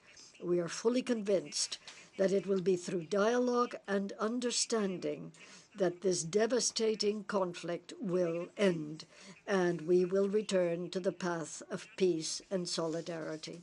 Thank you. I thank the distinguished representative of Panama. I now give the floor to the distinguished representative of Thailand. Mr. President, Thailand voted to abstain on the resolution because of the overriding importance that we attach to a transparent, impartial, and inclusive approach in the multilateral regime. A decision to suspend the membership of a member state in any United Nations body cannot be taken lightly. The process must be done through careful consultations based on principles, verified facts, and taking into account constructive opinions as well as foreseeable consequences. We express our deepest condolences to the people of Ukraine and the bereaved families who lost their loved ones from the ongoing war in Ukraine. We are deeply concerned with the escalation of conflicts and humanitarian crises in Ukraine, while believing that prompt action must be taken in response to all alleged human rights atrocities against civilians, including in Bucha. We are of the view that any action taken should be impartial, transparent, and comprehensive. To objectively consider the situations, it would require well-rounded established facts and additional concrete evidence proven by reliable sources, including those presented to international courts. We thus support the United Nations Secretary General's call for an independent investigation to ensure accountability and hope that the Independent International Commission of Inquiry established by the Human Rights Council would be able to commence its work soonest to investigate the serious allegations in an impartial, transparent, and comprehensive manner. We strongly urge all parties to fully comply with international humanitarian law and international human rights law, and to protect civilians and civilian objects, as well as ensure unhindered provision of humanitarian assistance without discrimination. Another life lost is another life too many. On our part, Thailand continues to provide humanitarian assistance to support those suffering from the conflict in Ukraine, in line with the HRC's principles of non-selectivity and constructive dialogue. We reiterate our strong support of the continuation of political dialogues as the only way to end a humanitarian crisis is to end the dispute. Thus, Thailand once again calls for utmost efforts by all parties and the international community to cease and desist the aggravation of fighting and continue our maximum endeavor on ending the conflict. Thailand reiterates our call for a continuation of political dialogues between the concerned parties to find peaceful and sustainable solutions. Thank you, Mr. President. I thank the distinguished representative of Thailand. I now give the floor to the distinguished representative of Vietnam. Mr. President, Vietnam has maintained a principled and steadfast position in support of resolving conflicts by peaceful means and with respect for the United Nations Charter, international law, including the principles of sovereign equality, respect for independence and territorial integrity of states, and refrainment from the threat or use of force. We have followed closely with great concerns over the situation in Ukraine, with severe consequences for the people. It is with extreme concern that we learn of recent reports of great loss of life among innocent civilians. Vietnam opposes and condemns all forms of attacks against civilians in violation of international law, international humanitarian law, and international human rights law. Recent information in this regard should be examined based on objective and transparent verification with the cooperation of parties concerned. We have time and again reiterated that it is imperative to immediately cease the use of force to avoid further civilian casualties and losses, as well as damages to civilian infrastructure. The ongoing conflict in Ukraine, if not resolved peacefully and expeditiously, will continue to affect the entire world, given the spillover effects now seen across regions. We are therefore convinced that the only way forward is to de-escalate tensions, resume dialogue and negotiation through all channels, with a view to achieving long-term solutions that take into consideration the interest and concern of all parties in accordance with the international law. There is no viable alternative. International efforts should be carried out in a prudent manner in order to be conducive to reaching a final solution. Discussion and decisions undertaken by international organizations and agencies should follow their established procedures and working methods. In this vein, we have the view that the deliberation and decisions taken by the General Assembly should be based on impartial information, broad consultations with member states, dialogue and negotiations among related parties is the most feasible way forward to a peaceful, comprehensive solution. It is our hope that the United Nations and member states will work together toward this end. I thank you. I thank the distinguished representative of Vietnam. I now give the floor to the distinguished representative of Cambodia. Thank you, Mr. President. I'm taking the floor to explain our vote on the draft resolution on the suspension of the rights of membership of the Russian Federation in the Human Rights Council after the vote. The spectrum of isolation of a member state through the suspension of its right in a UN body will not help resolve the conflict, but only trigger and intensify the situation. After a fragile time for world peace, security, and stability, the engagement among the member states in all relevant UN bodies, including Human Rights Council, is very important. Resolving the conflict in Ukraine based on the UN Charter and the international law through creating a conducive environment for diplomatic engagement and negotiation by the concerned parties should be the right path to be focused toward ending the tremendous human suffering and achieving a sustainable, peaceful solution in Ukraine. At this critical juncture, we must try to work in solidarity to address the conflict in Ukraine and to avoid creating a trust deficit among the membership. Building trust and confidence is absolutely important to deal with the current situation. With that explanation, Cambodia voted abstain on resolution L4. I thank you, Mr. President. I thank the distinguished representative of Cambodia. I now give the floor to the distinguished representative of Uzbekistan. Mr. President, Uzbekistan adheres to a balanced, neutral position on the current situation in Ukraine and hope that the parties will find mutually acceptable way to resolve the situation pursuing solely a political and diplomatic path based on the universally recognized principles and norms of international law. At the same time, the delegation of Uzbekistan voted against the resolution on suspension of the rights of membership of the Russian Federation in the Human Rights Council, given our strong convictions that any decision under OP8 of the GA Resolution 60/251 authorizing General Assembly by 2/3 majority of the members present and voting suspend the right of membership in the Council of a member of the Council that commits gross and systematic violation of human rights should be based on the outcome of thorough investigation of the alleged violation. I thank you, Mr. President. I thank the distinguished representative of Uzbekistan. I now give the floor to the distinguished representative of Malaysia.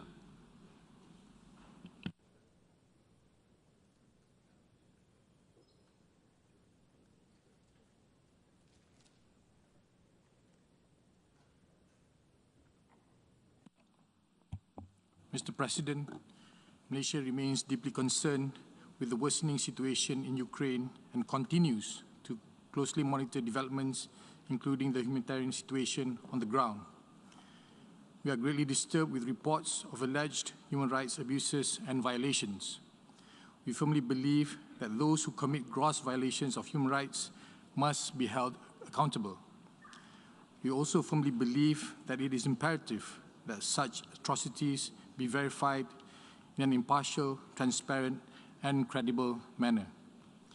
In this regard, we support the call by the Secretary General to immediately commence independent investigations to guarantee effective accountability. Thus, Malaysia is of the view that the critical decision, such as the suspension of a member of the Human Rights Council, must not be made in haste and should not prejudge the outcome of such investigations. A decision of such an important matter must be accorded the same equal treatment and due processes as in the past in the full spirit and letter of the Resolution 60/251. Taking into account all the aforementioned considerations, Malaysia has decided to abstain on the resolution presented today. Mr. President, Malaysia strongly urges all concerned parties to immediately take steps to de-escalate, continue to progress towards dialogue and negotiations to prevent further loss of lives and devastation. We reiterate the need to respect and protect civilian life and infrastructure. We also reiterate the call on all parties to fully comply with their obligations under international humanitarian law and international human rights law. I thank you, Mr. President. I thank the distinguished representative of Malaysia. I now give the floor to the distinguished representative of Singapore. Mr. President, Singapore abstained on the resolution that has just been adopted. Singapore condemns in the strongest possible terms the Russian Federation's invasion of Ukraine and continuing attacks on Ukrainian cities, civilians, and civilian infrastructure. We reiterate our full support for the sovereignty, political independence, and territorial integrity of Ukraine. Singapore's position on this has been clear and consistent from the beginning of this war. This is why we co-sponsored and voted in support of Resolution ES-11/1, Resolution ES-11/2, and also co-sponsored Human Rights Council Resolution 49/1.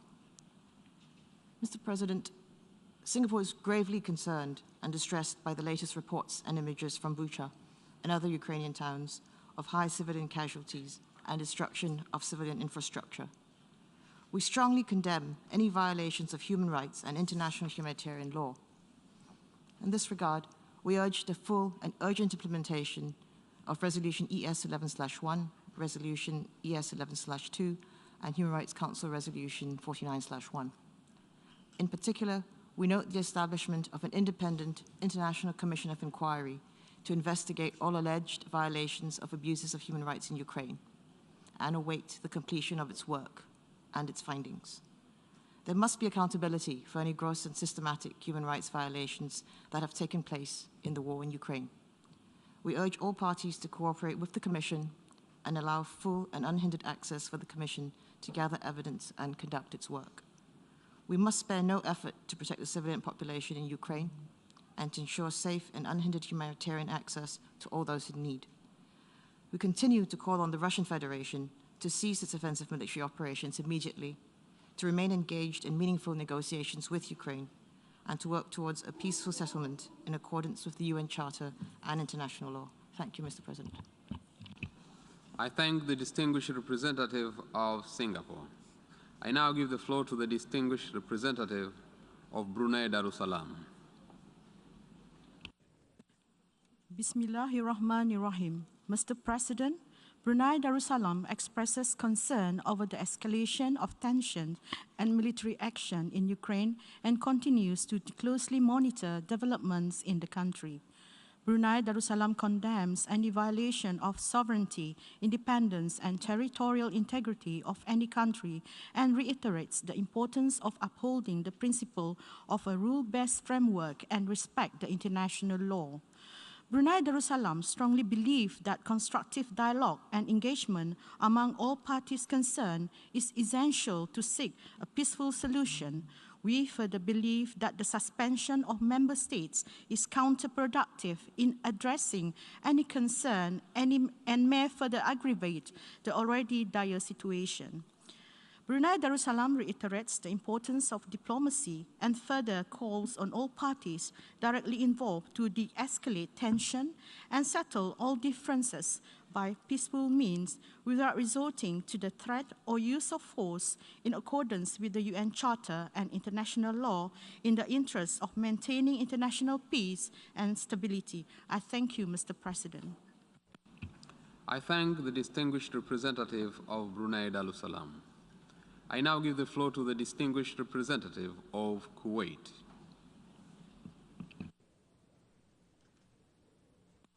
شكرا السيد الرئيس. لقد صوتت دولة الكويت Thank you, Mr. President. Kuwait abstained in the vote on the draft resolution, which has just been adopted at this special session of the emergency special session of the General Assembly. We support the human rights bodies which have been established. We protect those organs against the politicization. We wish to strengthen dialogue and objectivity in matters of human rights. We condemn all violations of humanitarian international law and violations of human rights by anyone and whatever the place where the acts are committed. We have followed with concern all of the images and information which we have had in recent days, which have revealed the extent of the violations of international law and humanitarian international law against unarmed civilians. And we appeal to the United Nations Secretary General to conduct an international inquiry which is transparent on these crimes, to know who are the perpetrators, and to confirm all parties to the conflict should respect their commitments under international law, including the Geneva Conventions of 1949 and the optional protocols, as well as international law to protect civilians, civilian sites, and in order to protect workers in humanitarian terms and medical personnel, as well as humanitarian workers.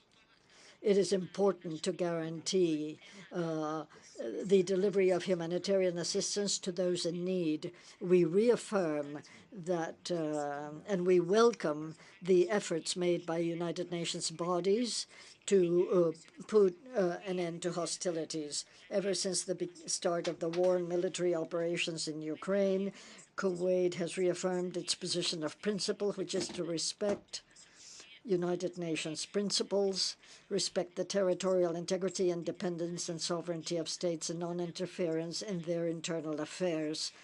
We must not use force or use threat of force and end conflicts by peaceful means.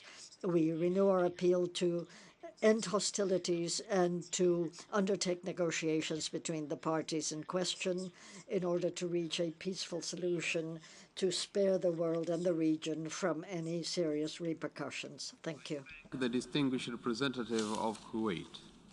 I now give the floor to the distinguished representative of Kyrgyzstan. Mr. President, according to paragraph 8 of the UN General Assembly Resolution 60/251, Human Rights Council, the General Assembly may suspend the rights of membership in the Human Rights Council of a member of the Council that commits gross and systematic violations of human rights. This paragraph requires that there should be confirmed facts of gross and systematic violations of human rights. Our position at the moment is that we should wait for the results of impartial investigations into all possible gross and systematic violations of human rights in Ukraine, including the results of the investigation of the Independent International Commission of Inquiry, established by the resolution of the UN Human Rights Council number 49/1. We are following the situation in Ukraine with great concern. It is especially alarming that fraternal peoples are involved in this conflict and human casualties could not be avoided. We express our grave concern over the deteriorating humanitarian situation in Ukraine. In this regard, it is important to ensure the full protection of civilians, primarily women and children, as well as medical and humanitarian personnel. What is happening today, it is a real tragedy. the occurrence of which, unfortunately, was allowed by the entire world community. Kyrgyzstan expresses the opinion that the text of the draft resolution under consideration today on the suspension of membership of the Russian Federation in the UN Human Rights Council is characterized as politically driven. We are in favor of conducting an independent investigation, examining the results and facts provided by both sides. Mr. President, our position is clear. Any conflict must be resolved exclusively by political and diplomatic means, including through the creation of new formats and mechanisms. I thank you. I thank the distinguished representative of Kyrgyzstan. I now give the floor to the distinguished representative of Algeria. Thank you, Mr. President.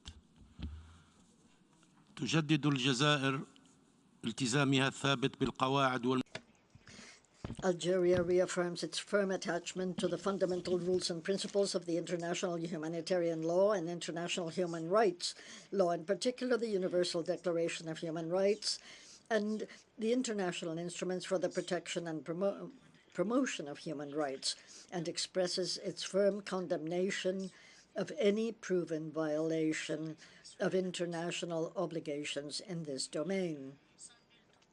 There is no doubt the images we have seen in some cities are shocking and condemnable, and the alleged crimes they imply are of the utmost gravity. However, it is imperative to allow the existing UN mechanisms to investigate the facts on the ground in an impartial manner so that justice is done for all the victims, innocent victims. Ensuring that the competent UN mechanisms fully discharge their mandates in accordance with the rules of international law, including the relevant United Nations resolutions, far from any interference or prejudgment, constitutes for Algeria a sine qua non condition to establish the facts about the gross and systematic violations of human rights. In this regard, Algeria calls for respect of the principles of universality, objectivity, and non-selectivity on which the Human Rights Council is founded, and preserve it from any political dispute that might affect its mandate or its impartial treatment of human rights issues, in order to foster constructive cooperation and dialogue. My delegation believes that international multilateral efforts require the strengthening of dialogue and cooperation without any exclusion, in order to ensure their effectiveness despite differences in position. Any attempt to suspend from any UN body an elected member by the international community is not conducive to promote the virtues of multilateralism. While reaffirming its support for direct negotiations between Ukraine and the Russian Federation in order to put an end to military operations and guarantee an urgent response to the humanitarian crisis, Algeria reiterates its call for the intensification of international diplomatic efforts, aiming at preventing the erosion of diplomatic norms and in order to reach as soon as possible a political solution that can preserve the sovereignty, territorial integrity, and the legitimate and vital interests of the countries. My country, that has engaged in good faith in a good office's effort through an Arab group of contacts which has recently met with the two concerned parties, calls on the entire international community to refrain from any action likely to hamper the ongoing negotiations and prolong the crisis and its global multi-dimensional consequences. They affect all the countries in the world. In the light of all of these considerations, the delegation of Algeria voted against the draft resolution. Thank you, sir. I thank the distinguished representative of Algeria. I now give the floor to the distinguished representative of Peru. Thank you, Mr. President. Peru voted for draft resolution A/ES 11/L4, thinking of the victims and with the understanding that the decision that has been adopted is based on the general powers of the General Assembly as contained in Article 10 of the Charter and specifically in Article 8 of Resolution 60/251 of the Assembly, which allows it, with a two-thirds majority, to suspend the rights of membership of a member state in the Human Rights Council when it has incurred in gross and systematic violations of human rights. The act of aggression and the use of force against the sovereignty and the territorial integrity of a state is in and of itself a pattern of violation of the human rights of the affected population. The government of Peru believes that this procedure, applied for the second time in the history of the Human Rights Council, should be exercised without any manner of selectivity or discrimination of any kind.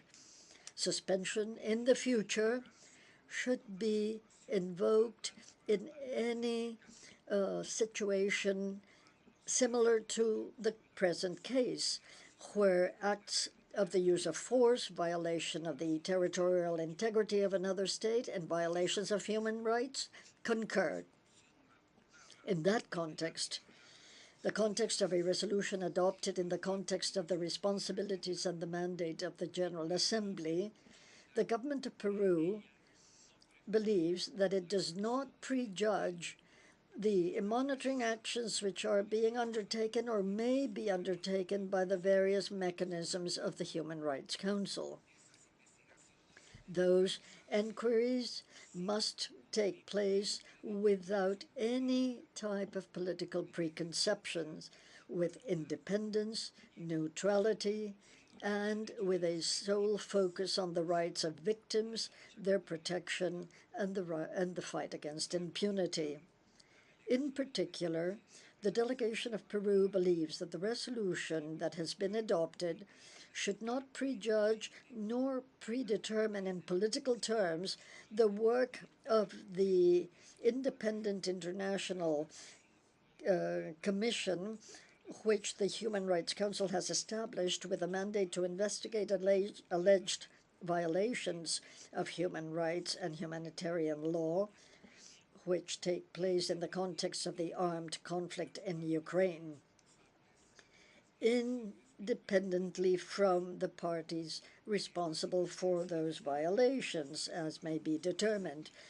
These investigations must take place under internationally recognized principles such as independence, expediency, objectivity, and non-discrimination. This is all the more urgent and imperative in investigating the massacre in the area of Bucha. Thank you, Mr. President. I thank the distinguished representative of Peru. I now give the floor to the distinguished representative of Saudi Arabia.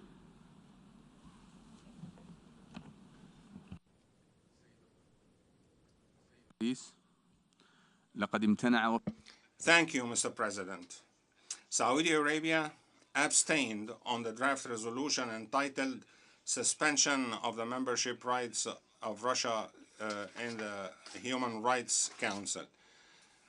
This measure, in our view, constitutes a serious precedent that threatens multilateral work and runs counter to the principles of international law and adversely affects the conduct of international organizations. We follow with grave concern the deterioration of the situation in the Ukraine, particularly in humanitarian terms.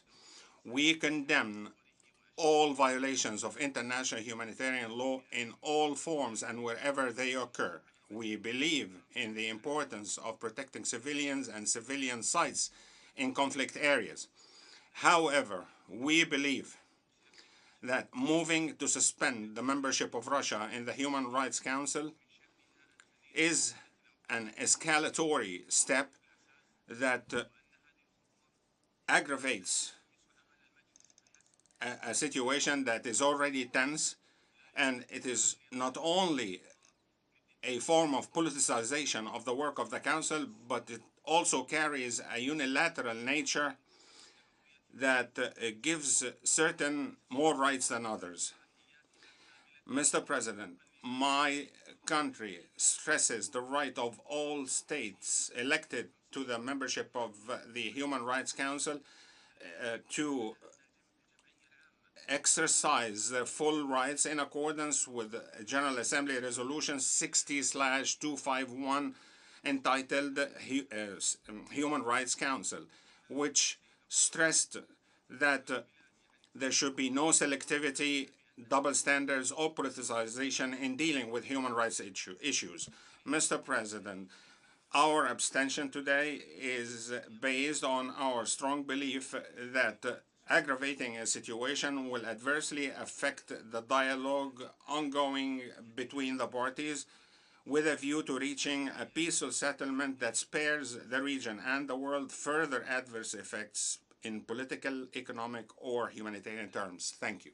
Representative of Saudi Arabia. I now give the floor to the distinguished representative of the United Arab Emirates. Thank you. Thank you, Mr. President. The United Arab Emirates reiterates again our forceful condemnation of all violations of international humanitarian law committed in Ukraine. Civilians are bearing the brunt of this conflict, and this must end, and they must be spared, and parties must comply with their obligations under international law. Determining the facts on the ground is important for justice to be rendered to victims, but also in the longer term to allow communities to heal, to reconcile, and to build sustainable peace. As a member of the Human Rights Council, we voted in favor of Resolution 49/1, urgently establishing an international independent commission of inquiry to investigate all alleged violations and abuses of human rights and violations of international humanitarian law in Ukraine. The members of the commission were appointed on the 30th of March, and their investigations have only just begun. Due process demands that investigative mechanisms be able to conclude their work. Today, we decided to abstain on this resolution because we need to ensure that any decision we take in this General Assembly is based on due process in line with Resolution 60/251.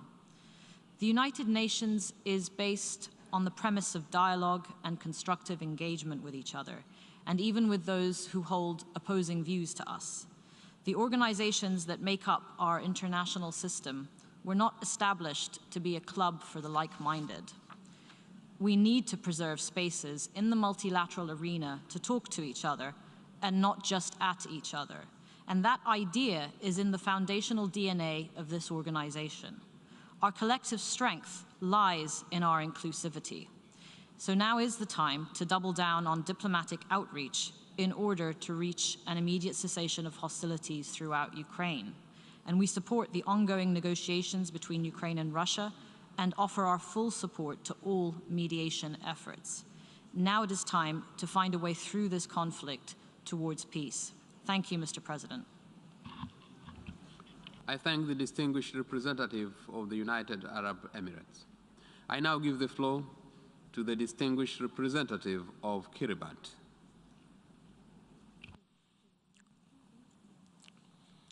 Thank you, Mr. President, and thank you for convening us on this emergency session to deliberate on a draft resolution that's already been passed, which has the effect of suspending a member of the Human Rights Council in line with a provision in a past General Assembly resolution that allows the General Assembly to suspend the rights of a member to sit and participate in the Human Rights Council if such member has committed gross violations of human rights. Having listened intently to the reasoning advanced from the two sides of this issue, Kiribati decided to vote in support of the resolution on the following grounds. First, the images of hundreds or thousands of human beings killed, of innocent human beings killed in Ukraine during the course of the past 42 days is a heart and soul-breaking nightmare for all normal, conscientious, and peace-loving human beings. And we do join all peace-loving people of the world in their prayers and calls for a speedy ending to the conflict through friendly and diplomatic dialogue between the parties. As a long-standing member of the Commonwealth of Nations, we believe it is a wise and civilized practice to encourage all its members to be loyal and faithful to the codes of conduct of the Commonwealth, which requires all its members to respect the rules of law, good governance, and the rights and freedoms of human persons, and to deter violations of such codes of conduct through suspension of any defaulting member, and at the same time allowing time and space for a suspended member to reform its conduct and get back to the agreed code of human conduct. This practice has worked very well in the Commonwealth for decades, and we believe it can also work well for the United Nations on any member who is seen by an overwhelming majority of members to have seriously digressed from the codes of conduct for UN membership. The suspension of Libya in the Human Rights Council in the past show that it is not entirely wrong to agree to a suspension decision at this time. Once again, we join the whole humanity in calling on the parties concerned to put down their arms and to come together and become part of one happy global human family. I thank you. I thank the distinguished representative of Kiribati. We have heard the last speaker in explanations of vote after the vote. We'll now hear statements after the adoption of the resolution. I now give the floor to the distinguished representative of Russian Federation.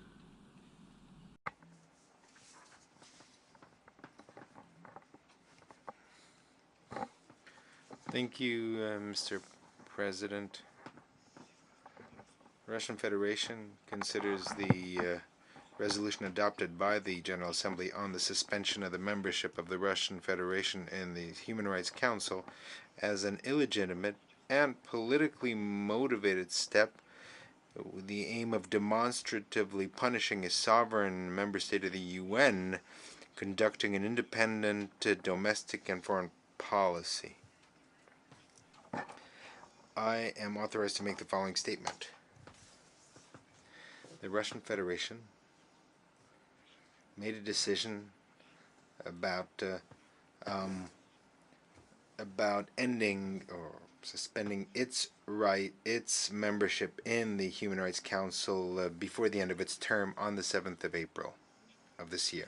Russia has always considered the Human Rights Council as an important component of the universal system of promoting and protecting human rights, whose main role is to contribute to the development of a constructive and maximally depoliticized intergovernmental dialogue on key issues of the human rights agenda. Unfortunately, in today's conditions, the Council is in fact monopolized by one group of states who use it for their short-term aims.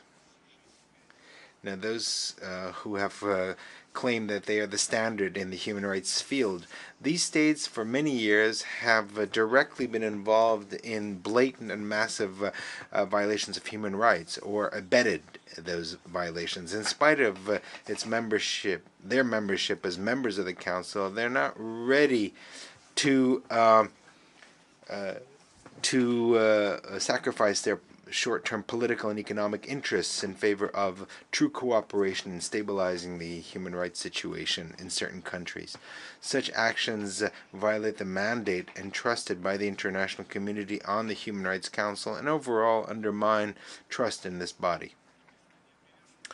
The sincere commitment of Russia to promoting and protecting of human rights does not make it possible for us to remain a member of an international mechanism which has become an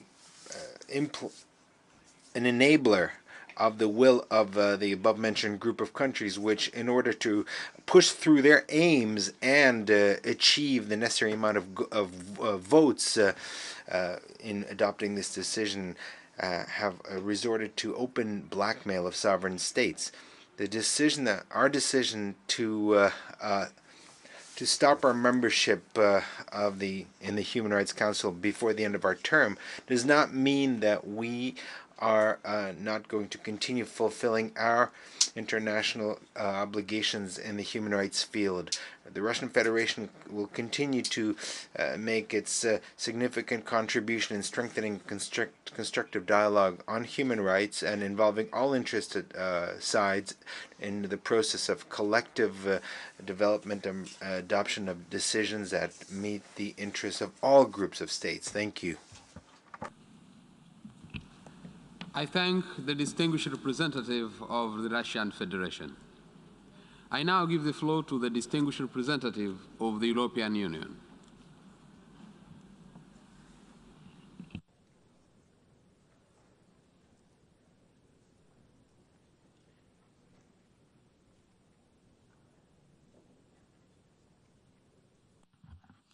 Thank you, Mr. President, for convening us under the emergency special session. I have the privilege to address the General Assembly on behalf of the European Union and its member states: North Macedonia, Montenegro and Albania, Bosnia-Herzegovina, Iceland and Norway, as well as Ukraine, the Republic of Moldova, Georgia, Andorra, Monaco and San Marino align themselves with this statement. Mr. President, the scale and gravity of Russia's violations of international human rights law and international humanitarian law, as well as the violations of the UN Charter and the territorial integrity and sovereignty of another state, Ukraine, call for strong, united international response. Russia is responsible for a horrific number of casualties, human suffering, and forced displacements.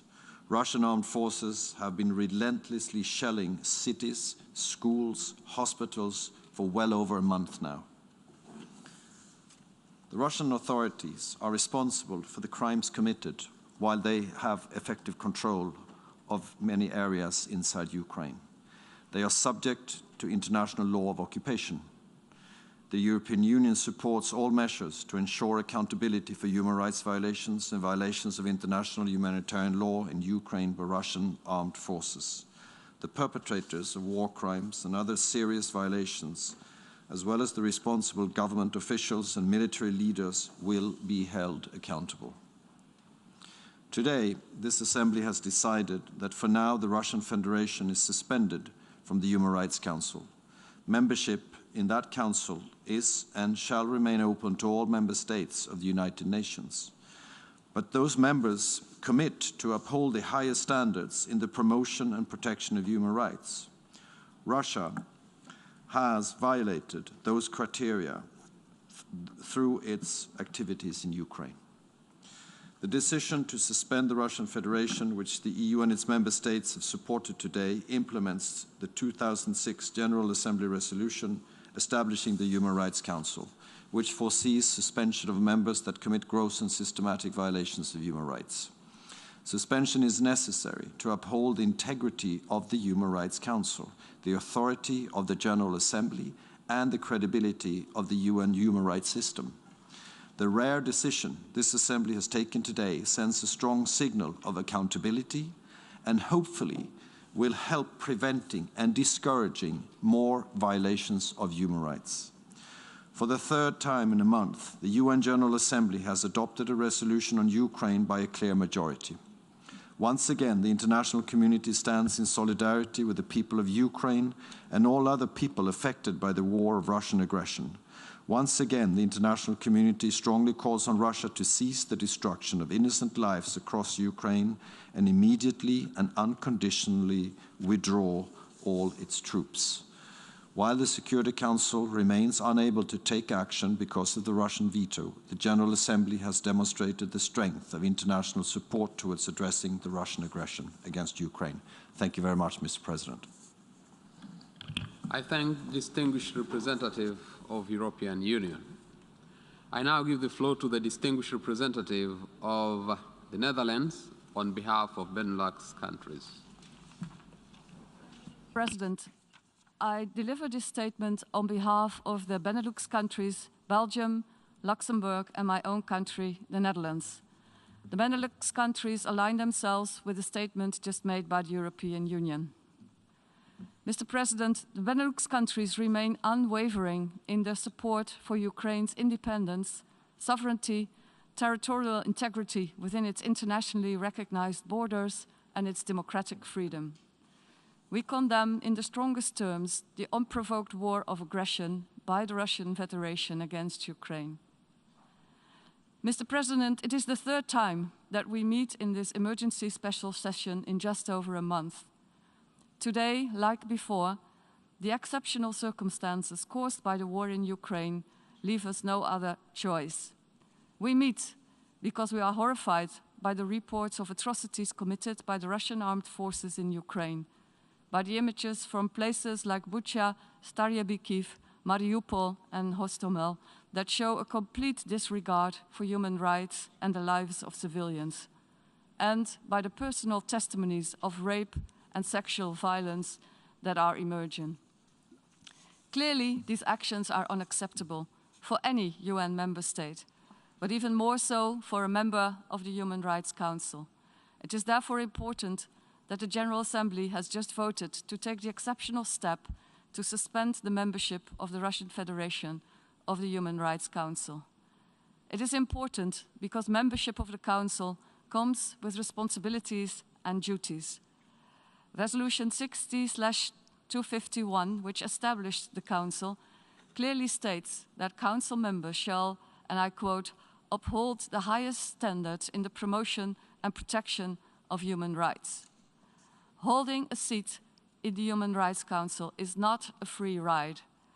The Benelux countries, as recent and current members of the Human Rights Councils, are strong supporters of its mandate, and we note that members sign up to a heightened level of public scrutiny and commit to engage with the Council in a spirit of dialogue, cooperation, and self-reflection, grounded in a desire to use their membership to strengthen the enjoyment of human rights at home and abroad. It is clear that with its actions in Ukraine, the Russian Federation is failing its responsibilities as a member of the Human Rights Council. But, Mr. President, this is not just about the Human Rights Council. What is at stake is the credibility of the UN as a whole. The UN Secretary General, in his statement to the Security Council on Tuesday, clearly stated that the war in Ukraine is one of the greatest challenges ever to the international order and the global peace architecture that was founded on the United Nations Charter. That is what is at stake if we allow the Russian Federation to commit these crimes without consequences. In its resolution on March the 2nd, the General Assembly called upon the Russian Federation to abide by the principles set forth in the Charter. And yet, we are confronted with the opposite, further violations of that same Charter. Mr. President, my final point is on accountability. I am repeating the call by the UN Secretary General and the High Commissioner for Human Rights that all efforts be made to ensure an independent and effective investigation into what happened in Bucha and other places.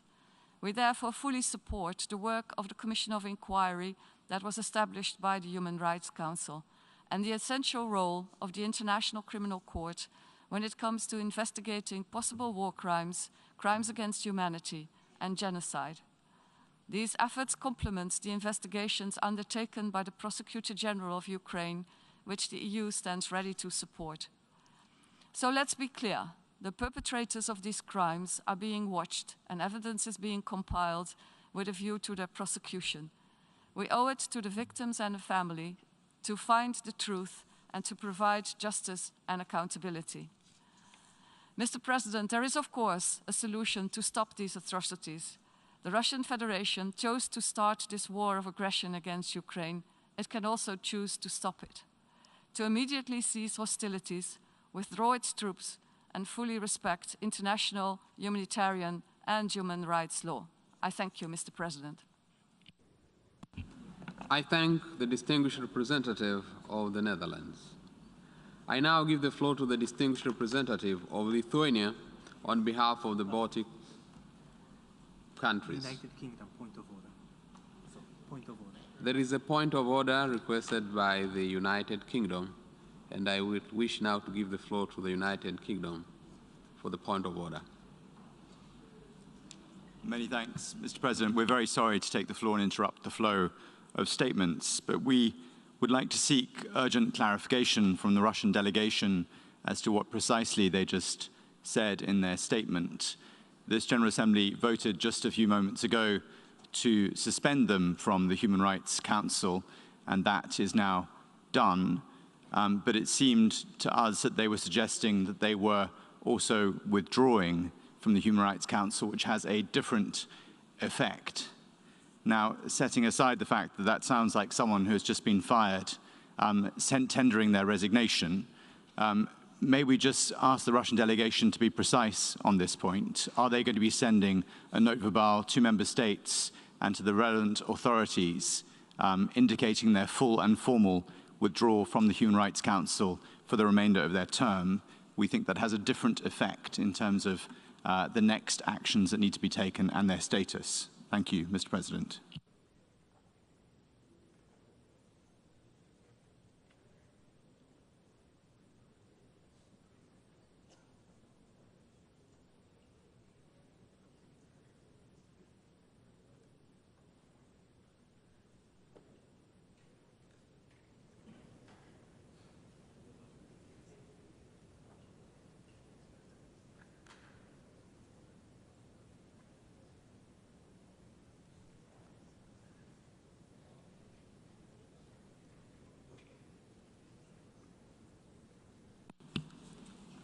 I will now give the floor to the Russian Federation if they so wish to clarify. You have the floor. Thank you, Mr. President. We would like to explain that the question that was just asked is not does not refer to a point of order, but in fact it refers to the substantive part of our statement. I think we made a very clear statement. Thank you for your attention. I thank the distinguished representative of the Russian Federation.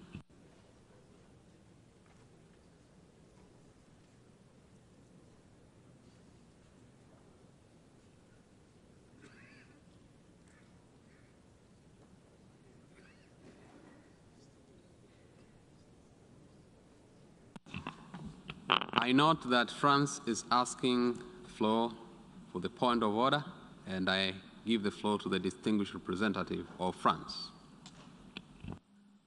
Merci, Monsieur le Président. Thank you, Mr. President. My intervention is not related to the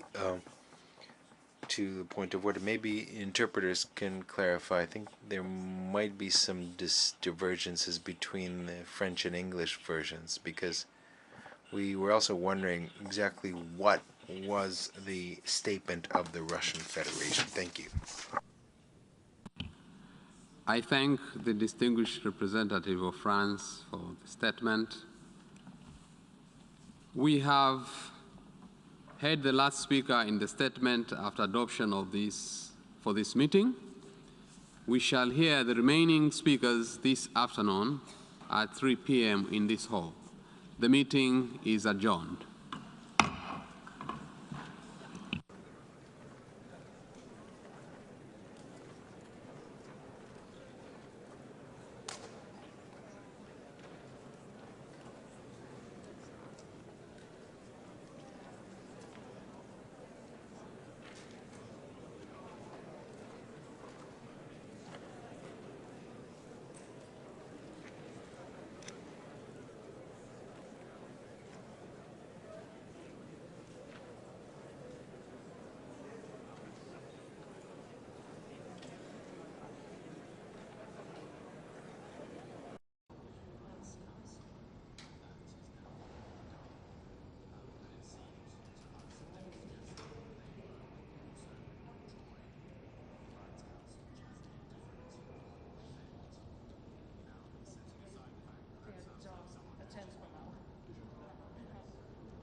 Right. Not many of you left. Many already lunching. How are you doing? Very well. Any questions? What's your reaction to the number of abstentions and I don't really votes care against? about the abstentions. I care that the Russian Federation was suspended and was very impatient and almost immediately capitulated by withdrawal. You know, you do not submit your resignation after you are fired, and that's exactly what happened to the Russian Federation. I hope now when we have elections, because now we can have elections to elect a new member, we will improve the quality of the Human Rights Council, and we will allow the Human Rights Council to remain an important platform to advance human rights across the globe. All right, so everything what happened was very logical, and it's kind of a catharsis for the Human Rights Council, and I'm quite satisfied with the result. Thank you very much.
The 11th plenary meeting of the 11th Emergency Special Session of the General Assembly is called to order.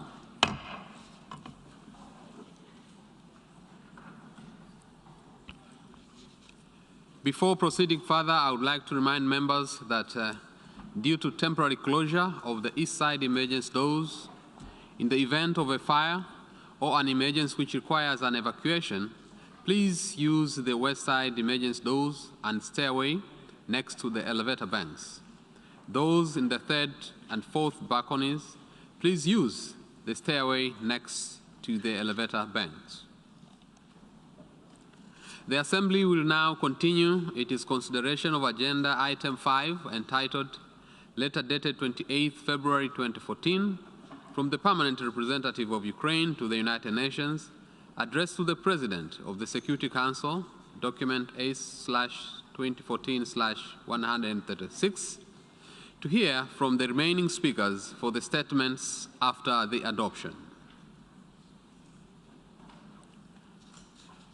I now give the floor to the distinguished representative of Lithuania on behalf of the Baltic countries. Thank you, Mr. President. Well, I have the honor to speak on behalf of the three Baltic states, Estonia, Latvia, and my own country, Lithuania. We'll end with a statement delivered on behalf of the European Union and its member states. We welcome the adoption of the General Assembly resolution on the suspension of the rights of membership of the Russian Federation in the Human Rights Council. We're proud to have presented a draft resolution together with a cross-regional group of states. With this step, we, the international community, honorably follow our words with action as we continue to stand together in defense of international law, peace and security, the Charter of the United Nations, human rights, and of the humanity itself. We thus preserve the moral integrity of this UN body, together confirming that gross and systematic violations and abuses of human rights committed by Russia in Ukraine will not be left unanswered. A timely response to human rights violations and abuses is also an essential priority of Lithuania's current membership in the United Nations Human Rights Council. There is no place for the aggressor state in the UN body whose mission is to promote and protect human rights around the world. As there is no place for savagery of the unprovoked military attack of Russia against Ukraine and an appalling violation of the Ukrainian sovereignty and territorial integrity within its internationally recognized borders, as well as international law and the principles of the Charter. The reports and images of the massacre in Bucha and other areas of utter devastation brought forth by Russia all across Ukraine shock us to our core. The mounting statistics tell a heart-rending, yet unfortunately incomplete story. And according to the Office of the High Commissioner of Human Rights, at least 1,480 civilians have been killed and at least 2,195 injured between 24th February and the 4th of April, 2022, with the office believing that the actual figures are considerably higher. Bodies of hundreds of civilians have been recovered so far in Bucha area alone, and more are uncovered each day. Mr. President, gruesome verified reports by the UN officials, civil society, and journalists speak volumes of gross and revolting violations of human rights. Mass graves, bodies on the street burned beyond recognition, mounting evidence of sexual and gender-based violence, including rape, extrajudicial killings, arbitrary arrests, abductions, enforced disappearances, as well as mass deportations of civilians to the Russian territory. The Russian aggression has also led to attacks against journalists and media workers who have a critical role in providing information during a conflict, including Mantas Kvedaravičius, filmmaker from Lithuania, and Ukrainian documentary maker and photographer Maxim Levin, who were documenting Russian atrocities in Ukraine. OHCHR also documented Russia's use of cluster munitions in populated areas at least 24 times. The arbitrary detention and possible enforced disappearance of 22 journalists and civil society members in Kiev, Kherson, Luhansk, and Zaporizhzhia regions. 24 local officials have also been detained in regions under Russian control. Russia bears full responsibility for this large-scale, unprovoked, unlawful, and unjustified war of aggression. This is directly responsible for war crimes and crimes against humanity. Violations of human rights and international humanitarian law on Ukrainian soil must and will be held accountable. We stand united in full solidarity with Ukrainian people who are defending their country, their cities, their homes, their families, and their lives. There will be no impunity. There will be accountability for this horror. The international justice will be done. Victims will have access to remedy and justice. The Baltic states will continue to support all efforts to ensure there are independent and effective investigations into crimes committed by Russia and Ukraine, and to ensure justice and accountability. Mr. President, Russia must comply with the 16th March order of the International Court of Justice, which has binding effect to the parties, and immediately suspend the military operations in the territory of Ukraine. We welcome the establishment of the Commission of Inquiry by the UN Human Rights Council, as well as the work under the OSCE Moscow mechanism. We continue our support to the Office of the Prosecutor of the International Criminal Court in his investigation concerning alleged war crimes and crimes against humanity committed in Ukraine. The swiftness with which 41 state parties referred the situation to the ICC and opening investigation by the prosecutor sends an important message that there will be no impunity for core international crimes. Investigation will in turn benefit the fact-finding and evidence-gathering that forms the cornerstone to fight impunity. We will contribute to all efforts on the exchange of information to facilitate investigations into war crimes, crimes against humanity, and other atrocity crimes. The international system based on international law, including the UN Charter, cannot tolerate nor see the Russian war crimes and crimes against humanity we have witnessed in Ukraine going unpunished. Together, we will make sure that names of the war criminals and the perpetrators of crimes against humanity and their regimes will go down in the ash heap of history alongside the worst of the absolute worst. Thank you, Mr. President. I thank the distinguished representative of Lithuania. I now give the floor to the distinguished representative of Denmark, speaking on behalf of the Nordic countries. Mr. President, I have the honor to deliver the statement on behalf of the Nordic countries, Finland, Iceland, Norway, Sweden, and of course my own country, Denmark. Mr. President, earlier this morning, the General Assembly voted to suspend the Russian Federation's rights of membership in the Human Rights Council. The Nordic countries voted in favor. The suspension of the rights of a member state in the UN Human Rights Council is not an easy decision, and the Nordic countries strongly support the Human Rights Council as an inclusive forum for dialogue on important human rights issues. But membership of the Council encompasses responsibilities. Members of the Council shall uphold the highest standards in the promotion and protection of human rights. The General Assembly in turn has a responsibility to safeguard the integrity and credibility of the Council, and this includes considering the suspension of the rights of membership of the Council of a member that commits gross and systematic violations of human rights. The Russian Federation's unprovoked, unjustified, and unlawful attack on Ukraine is a gross violation of international law and the UN Charter, and it has had a catastrophic impact on Ukraine, in particular on its civilians. Already on 4th of March this year, the Human Rights Council expressed grave concern regarding reports of gross and systematic violations and abuses of human rights and violations of international humanitarian law by the Russian Federation during its aggression against Ukraine. We are, as others, appalled by the shocking reports of human rights violations in the Russian-controlled areas, including sexual and gender-based violence against women and girls, extrajudicial killings, arbitrary arrests, abductions, enforced disappearances, as well as deportations. And we condemn in the strongest terms the reported massacres, torture, and sexual violence, including rape, used against civilians in Bucha, the liberated areas around Kiev and other regions. Investigations into these crimes are ongoing, and we welcome the establishment by the Human Rights Council of a Commission of Inquiry on Ukraine to investigate all alleged violations and abuses of human rights and violations of international humanitarian law. And we also welcome that the ICC has opened an investigation into the situation in Ukraine. Due process in the pursuit of accountability will be ensured. In the meantime, the UN Human Rights Council should not and will not be tainted by a full-fledged membership of a state accused of committing, as we speak, some of the most horrific war crimes seen in Europe since the end of World War II. Colleagues, Mr. President, we created the United Nations and its institutions to ensure international cooperation around peace, security, social and economic development and human rights.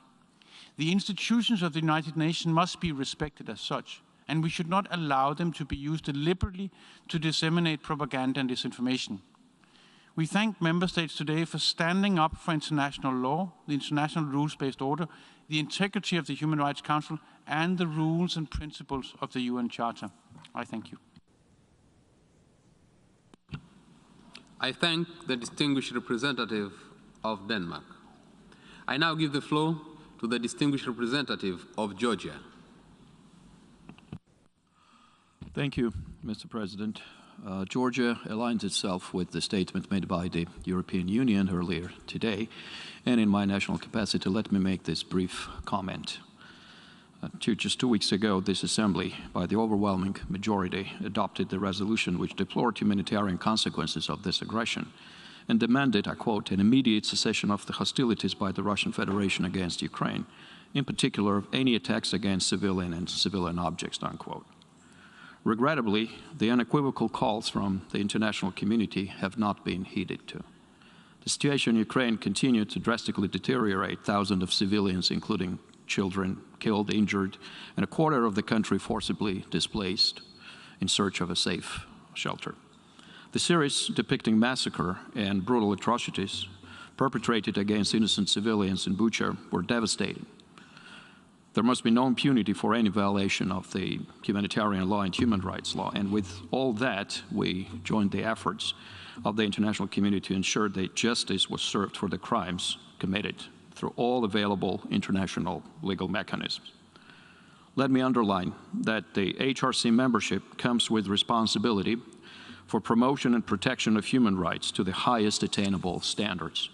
Contrary to this, we continue to witness full disregard for rules-based order and international human rights law by the Russian Federation, and for the mandate of the Human Rights Council embodied in the respective resolution of this Assembly, 60/251.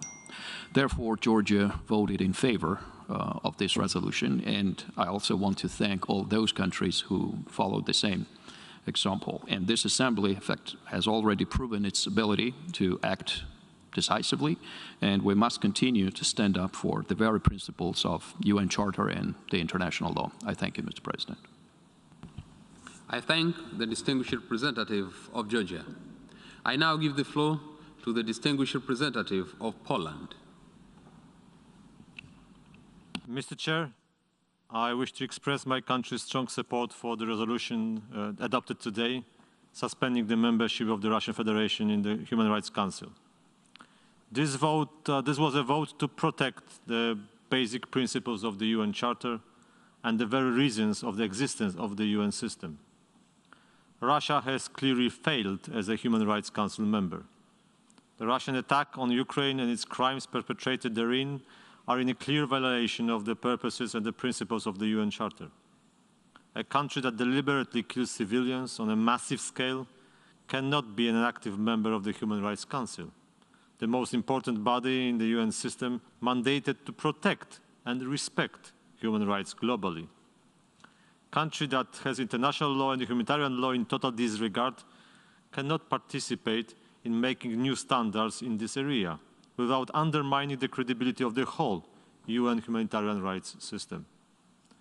The suspension of the membership of one of the Human Rights Council members is an initiative that has not had many precedents. Yet the situation in Ukraine resulting from the Russian military aggression is unequally but tragically unique.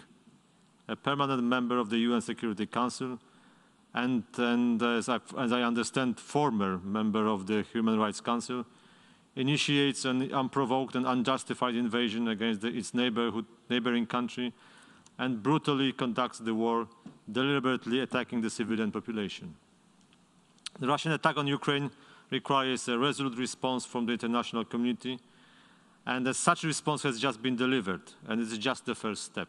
The suspension of the Russian Federation membership in the Human Rights Council shows that every state is indeed equally obliged to respect the UN Charter and bears consequences for its actions against the human rights and against another member states.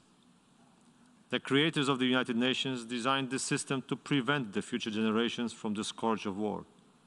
The future creation of the Human Rights Council was meant to contribute to this goal.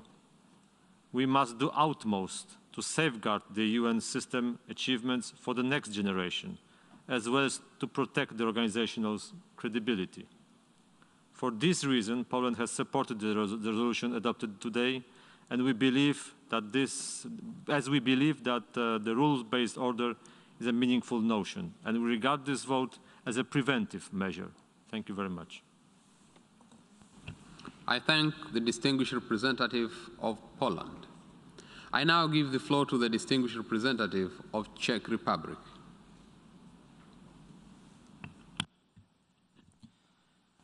Mr. President, the Czech Republic fully aligns itself with the statement of the European Union, and I would like to add the following in my national capacity. First and foremost, I would like to reiterate that we fully support Ukraine's independence, territorial integrity, and sovereignty within its internationally recognized borders. Dear colleagues, let us be absolutely clear about what our vote today was all about. A country, in fact a permanent UN Security Council member, that wages an unprovoked and unjustified war against its neighbor, a fellow UN member state. Mr. President, this is not about the human rights situation in Russia, even though we have serious reservations in that respect too. This is first and foremost about the unprecedented and flagrant violation of the UN Charter, international law, international humanitarian law, and UN resolutions. The 2006 General Assembly resolution establishing the Human Rights Council contains a provision to suspend member states that commit gross and systematic violations of human rights. The conditions for the suspension of Russia's membership rights have been met. The suspension is a necessary and frankly the only logical step to uphold the integrity of the Human Rights Council, the authority of the General Assembly, and the credibility of the UN human rights system. The rare decision by this Assembly today sends a strong signal to the victims of violence and their families, as well as to the international public. Hopefully, it will help prevent and discourage further violations of human rights on the massive scale such as we are witnessing in Ukraine. While the Security Council remains paralyzed, it is the responsibility of this honorable assembly to take a decisive action in defending the credibility of the UN system. I thank you. I thank the distinguished representative of Czech Republic. I now give the floor to the distinguished representative of Italy.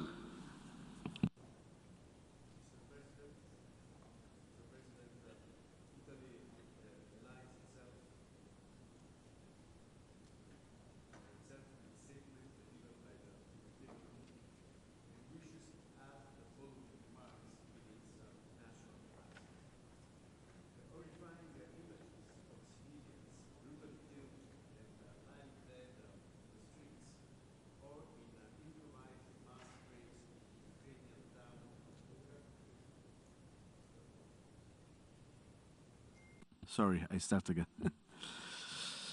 Mr. President, Italy aligns itself with the statement delivered by the European Union and wishes to add the following remarks in its national capacity. The horrifying images of civilians brutally killed and lying dead in the street or in improvised mass graves in Ukrainian town of Bucha an area which was under the control of the Russian forces, shocked the world. Sadly, these horrors added on to the already gruesome depiction of the human rights situation in Ukraine in the context of the Russian aggression provided by the Human Rights Monitoring Mission in Ukraine last March 26. The testimony of rapes and sexual violence by Russian troops that are now emerging against women, children, and older persons are also utterly disturbing. Against this background, the High Commissioner for Human Rights has spoken of possible war crimes, grave breaches of international humanitarian law, and serious violation of international human rights law being committed in Ukraine. The Secretary General called for an independent investigation to guarantee effective accountability. The situation provided abundant ground to take immediate action. For this reason, a cross-regional group of UN member states, including all EU members, requested the reconvening of the emergency special session of the General Assembly and tabled a resolution for the suspension of the rights of membership of the Russian Federation in the Human Rights Council. We strongly welcome the adoption of such a resolution adopted by the General Assembly with a clear majority, and we thank all the member states that contributed to that result. The suspension of the Russian Federation was necessary to uphold the integrity of the Human Rights Council, to reaffirm the authority of the General Assembly and of the UN system, and to send the clear message that gross and systematic violations of human rights cannot be tolerated anywhere in the world. Accountability must also be ensured for the individual perpetrators of such violations to avoid any form of impunity. While reaffirming its condemnation of the Russian aggression, Italy reiterates its call for an immediate cessation of hostilities, the withdrawal of the Russian military forces from the international recognized borders of Ukraine, and the return to a negotiating path. We also reaffirm our heartfelt solidarity with Ukraine and its people and mourn all the victims of this senseless war. I thank you, Mr. President. I thank the distinguished representative of Italy. I now give the floor to the distinguished representative of Liechtenstein.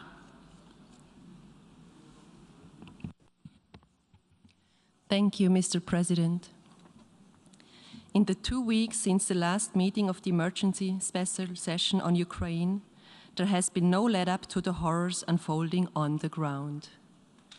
Liechtenstein is shocked and outraged by the reports and images emerging from Bucha and other parts of Ukraine, documenting serious violations of international humanitarian and human rights law, amounting to war crimes, including indiscriminate attacks against civilians and extrajudicial killings carried out in the areas that were under the control of regular forces of the Russian Federation. These unacceptable crimes are ultimately just the most appalling testimony of the manner in which Russia has conducted its war of aggression in Ukraine. Russia's method of warfare illustrates a systematic disregard for international humanitarian targeting of civilian populations, as it has carried out before in Syria. Accountability for these crimes remains key. We support efforts underway to gather and preserve evidence, welcome the independent investigation by the International Criminal Court, and look forward to the swift operationalization of the Commission of Inquiry on Ukraine that has been established by the Human Rights Council. Justice must and will be served. Mr. President, General Assembly Resolution 60/251 establishes both criteria for membership of the Human Rights Council and the possibility of the suspension of the rights of membership for a member that commits gross and systematic violations of human rights. The continued violations of international human rights law by Russia in Ukraine and also in Russia make it abundantly clear that the aforementioned criterion has been met. It is thus the responsibility of this Assembly to act in accordance with the terms of Resolution 60/251, and suspending the rights of Russia's membership is necessary. We have taken our responsibility as member of this Assembly under the founding resolution of the Council seriously when casting our ballot in the relevant elections held in this Assembly. And we have done so today by voting in favor of the draft resolution which we have co-sponsored. Mr. President, we should be clear about what the General Assembly's decision to suspend Russia's membership rights means and what it does not. The Russian Federation remains bound by all human rights obligations and it remains a state party to all the treaties it has ratified. The suspension only affects its political role in the Human Rights Council. The lifting of the suspension measures is possible if there is a recognizable reason for doing so, as stated in the resolution itself. Implementing the resolutions adopted in this emergency special session on 2nd and 24th of March, as well as the provisional measure order by the International Court of Justice of 16th of March, would be an obvious and necessary first step in this direction. I thank you. I thank the distinguished representative of Liechtenstein. I now give the floor to the distinguished representative of United Kingdom.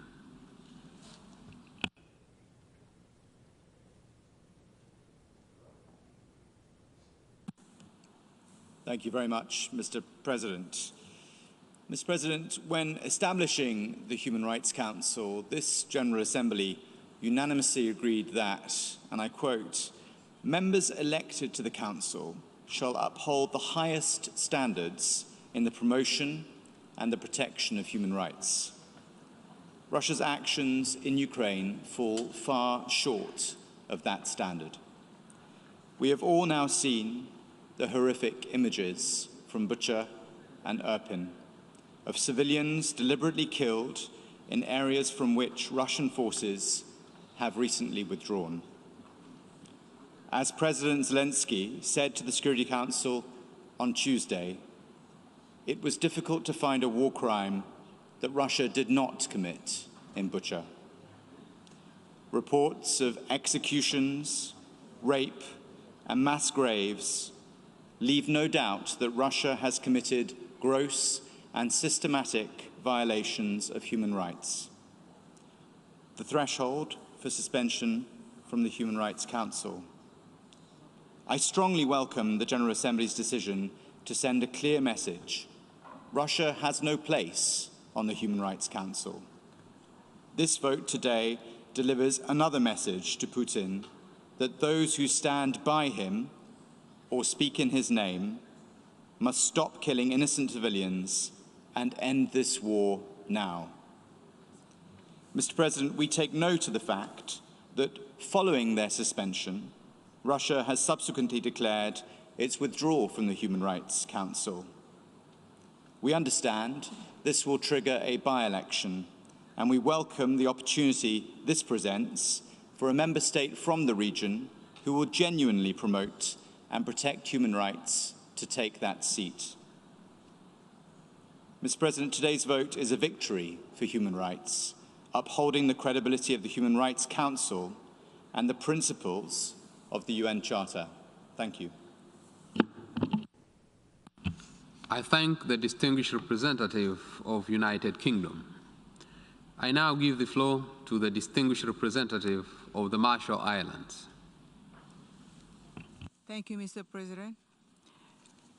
Mr. President, Excellencies, on March 4th of this year, the Republic of the Marshall Islands, as a member of the UN Human Rights Council, joined 31 other nations to vote in favor of Council Resolution HRC/49/L1 regarding the situation of human rights in Ukraine stemming from Russian aggression.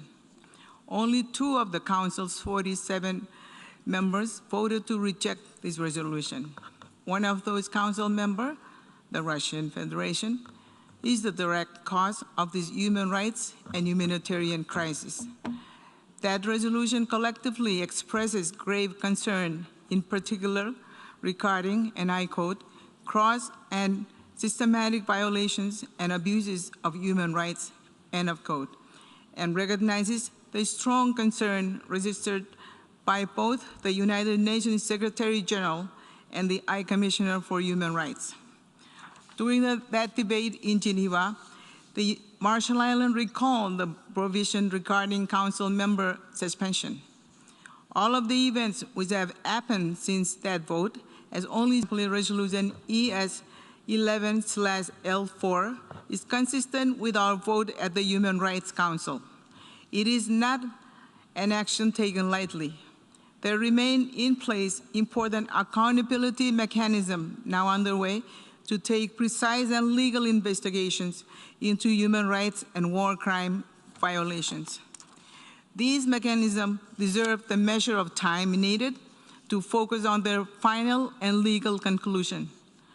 But there are immediate political responses needed now. As the United Nations, we should have learned lessons about the importance of timely reaction in crisis situations.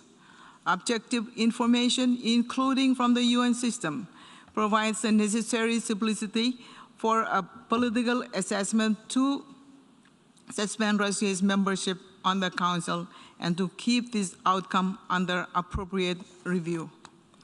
Indeed, it is important to reflect upon the General Assembly's commitment expressed in General Assembly Resolution 60/251 in 2006 upon the establishment of the Council to ensure that the Council members commit to uphold the highest standard of human rights and ensure their full cooperation with the Council.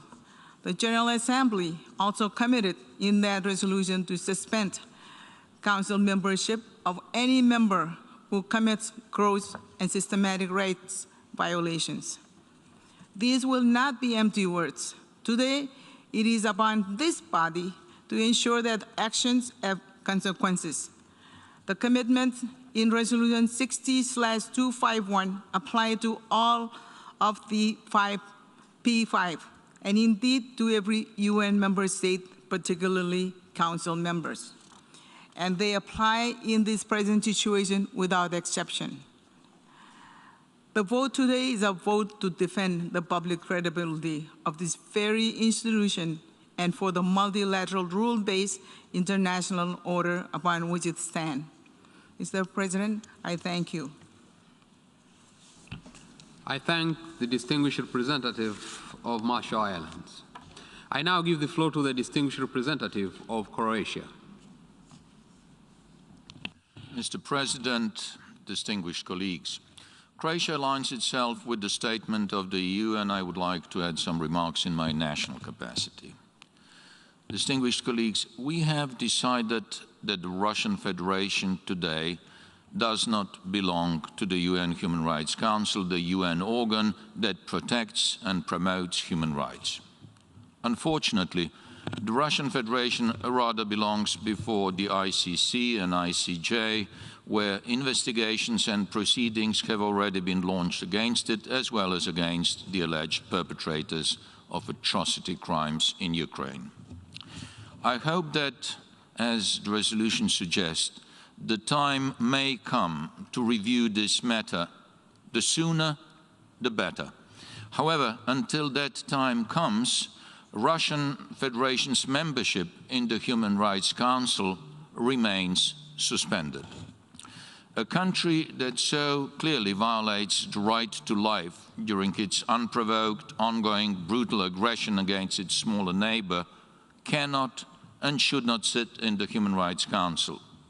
Not after what we have seen on pictures from Bucha, Irpin, Borodyanka, Mariupol, and some other places of massacres in Ukraine. Suspension from the Human Rights Council is only an urgent temporary measure. After independent human rights and criminal investigations, further legal action has to be taken against perpetrators of the atrocity crimes. Unfortunately, the rules of procedure do not allow us to suspend the Russian Federation's permanent membership in the Security Council and its veto right, although they are in the current situation also equally inappropriate and counterproductive for the protection of international peace and security as well as for the prevention of atrocity crimes against the population of Ukraine. If we cannot do more to protect innocent victims through the Security Council, we are at least no longer offending them by allowing the Russian Federation to sit in the Human Rights Council. We owe this reluctant decision on suspending the rights of membership of the Russian Federation in the Human Rights Council to all victims of the aggression against Ukraine, including the Ukrainian and Russian victims, as well as to the respect and dignity of the Human Rights Council and the United Nations. Thank you. I thank the distinguished representative of Croatia. I now give the floor to the distinguished representative of Spain.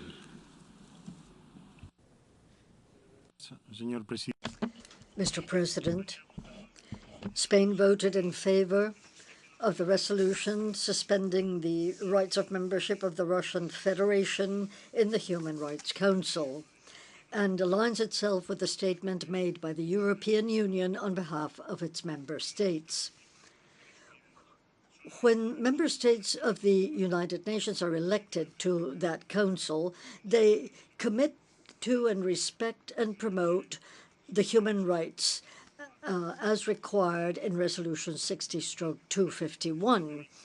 More than a month after the invention and the illegal and unjust war imposed by the Russian Federation on the Republic of Ukraine, the reports and images of destruction and death caused by the invading troops are undeniable. None of this would have occurred if the Russian Federation would have committed itself to the peaceful resolution of disputes under the Normandy process applying the Minsk Accords. The main cause of the massive violation of human rights and humanitarian law is the military invasion by the Russian Federation. That is why this Assembly has already condemned this invasion on 2 occasions. The first time for not respecting the Charter and its categorical imperative with regard to the integrity and sovereignty of states. The second time by demanding respect for humanitarian law. One cannot be jury and party in full exercise, be a full member of the Human Rights Council and an alleged violator of those same rights. The same countries that abstained or voted against Resolution 49/1 of the Human Rights Council, establishing the Commission of Inquiry of violations, human rights violations in Ukraine, have stated here that resorted here today to not having, to the fact that the Commission had not been able to finalize its work, to call for a vote against or abstention. It is essential to establish through the existing mechanisms and International Criminal Court, I'm referring to Bucha, Mariupol, all these are war crimes and crimes against humanity. But while these investigative processes are taking place with judicial effects, there is a moral principle of respect for the Charter, which is the basis for its legitimacy, and it must be exercised, as we have done today by suspending the aggressor from the Human Rights Council through a decision of the General Assembly. This has been an exception, yes, because it is also exceptional and unjustifiable to have had this invasion and violation of the UN Charter by the Russian Federation. Spain hopes that the Russian government will heed the international clamor against its invasion. May there be an immediate ceasefire, may negotiations with full respect for international law and not by way of force move rapidly toward peace. May there be no further deaths in Ukraine. May the Russian troops withdraw. May there be full respect for humanitarian law and human rights in Ukraine and in the Russian Federation. May Ukraine recover its territorial integrity. In the meantime, as stated by the President of the Government of Spain before our Congress, Spain will stand with Ukraine in solidarity with its citizens, lending assistance to its refugees and defending international law. Thank you. The distinguished representative of Spain. I now give the floor to the distinguished representative of Slovakia.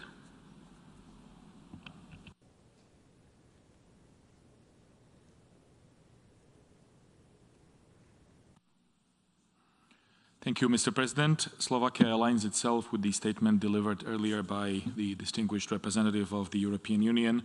I would like to make a few additional remarks in my national capacity. Slovakia welcomes the adoption of UNGA resolution regarding the suspension of the rights of membership of the Russian Federation in the Human Rights Council. The consequences of the Russian unjustified and unprovoked aggression against Ukraine is in blatant violation of international law and principles of the UN Charter. As the cornerstone of this universal organization, are unprecedented and outrageous. This aggression grossly violates or gravely limits multiple human rights and fundamental freedoms of the civilian population in the conflict areas. The conflict has already resulted in significant human toll, including a growing number of civilian casualties.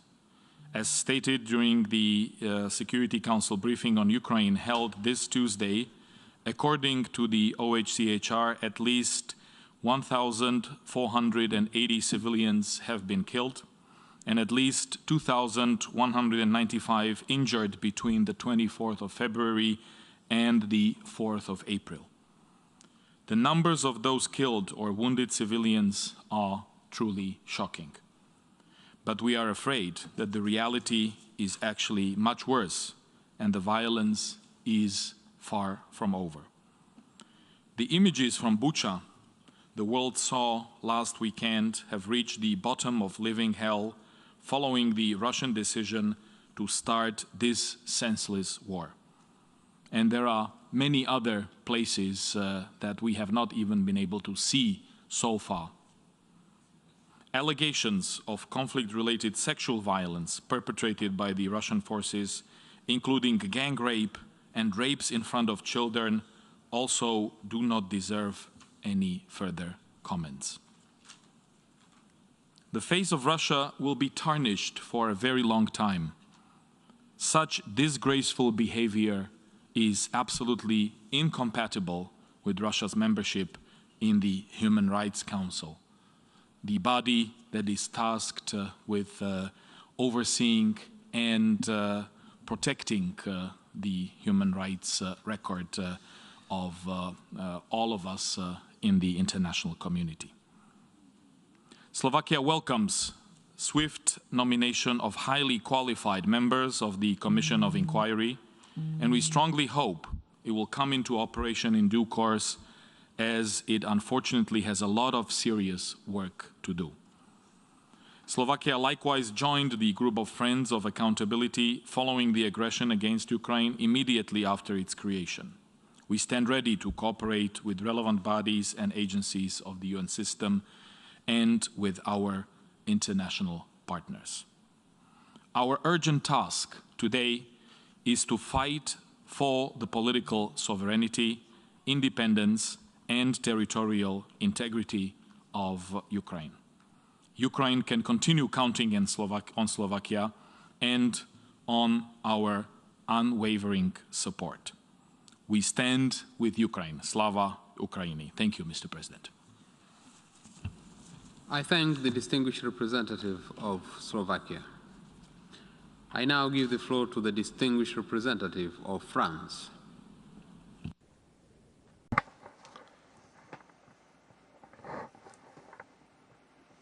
Could the speaker please use a live mic? Mr. Vice President, since the start of its war of aggression in Ukraine, the Russian Federation is flagrantly violating the fundamental rights of Ukrainians and international law. Russia has bombed both civilian populations and facilities, including schools and hospitals. The images of atrocities committed in Bucha and other towns in the north of Ukraine are unbearable. These atrocities could constitute war crimes. The Russian army has denied and continues to deny the humanity of thousands of Ukrainian men and women. It is time for this horror to end. It's time to restore to Ukrainians their rights and their dignity. This assembly on the 2nd of March denounced the aggression of Ukraine by Russia. At the initiative of France and Mexico, this assembly, by a broad majority, adopted on the 24th of March a resolution on the humanitarian situation in Ukraine due to this war. To date, the only response of Russia to the calls of the international community is scorn, escalation of the war, violence, and violation of international humanitarian law. These actions cannot remain unpunished, and their perpetrators will have to be held accountable. Mr. Vice President, in adopting this resolution today, the General Assembly is sending a clear message to the Russian Federation. Its actions are against all the values that we've been defending since the establishment of the United Nations. Russia must be held accountable for the flagrant and systematic violations of human rights that it is committing in Ukraine. We have a collective obligation to protect human rights and the integrity of the Human Rights Council. Russia has been suspended from it, and France hails this courageous decision by this General Assembly. And we call once again on the Russian Federation to heed reason and to stop this war. Thank you very much. I thank the distinguished representative of France. I now give the floor to the distinguished representative of Germany.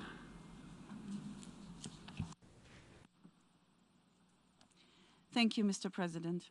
Germany aligns itself with the statement delivered by the European Union this morning.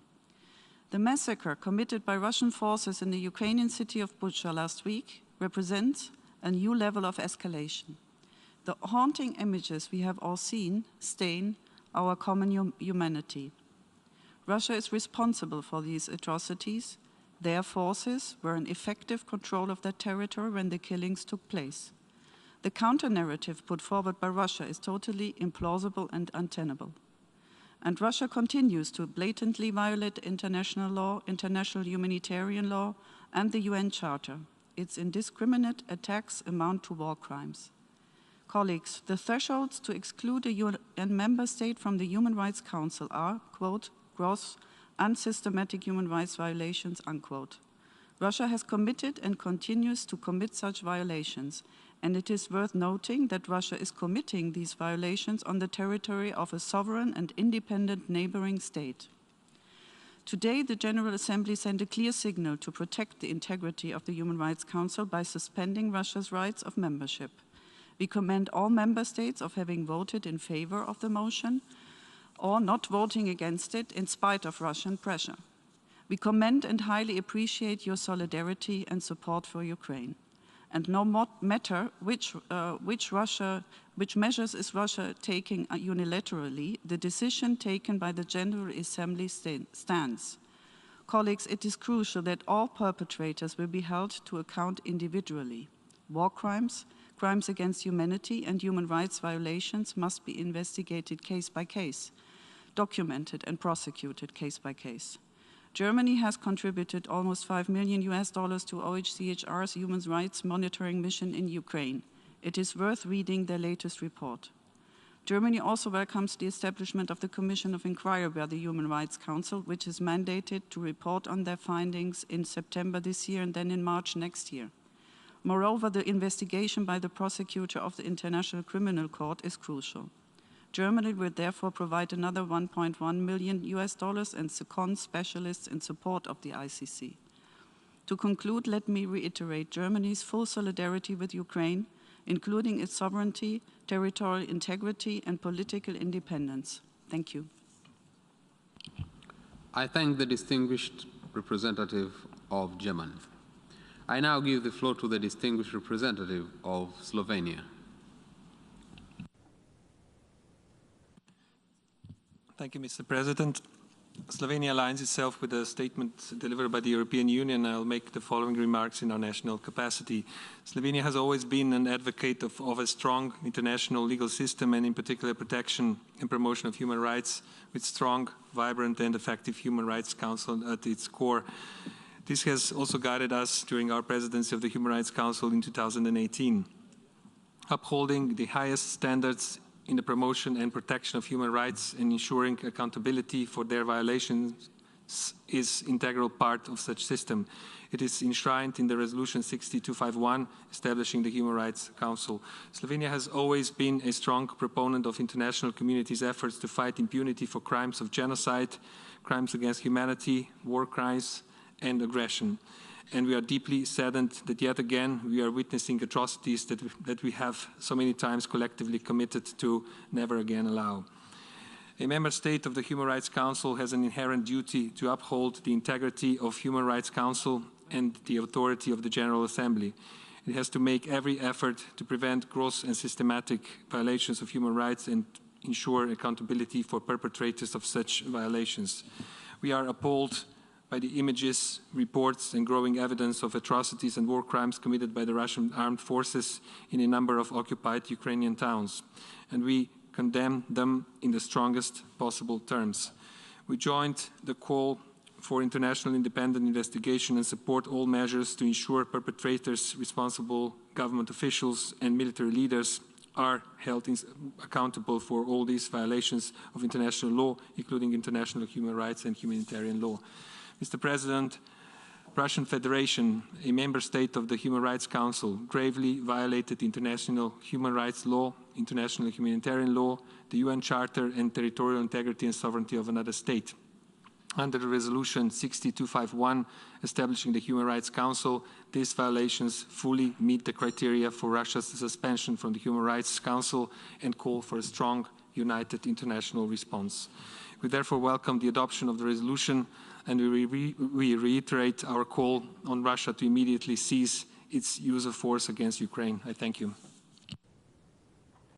I thank the distinguished representative of Slovenia. I now give the floor to the distinguished representative of Canada. Monsieur le Président, la Fédération de Russie.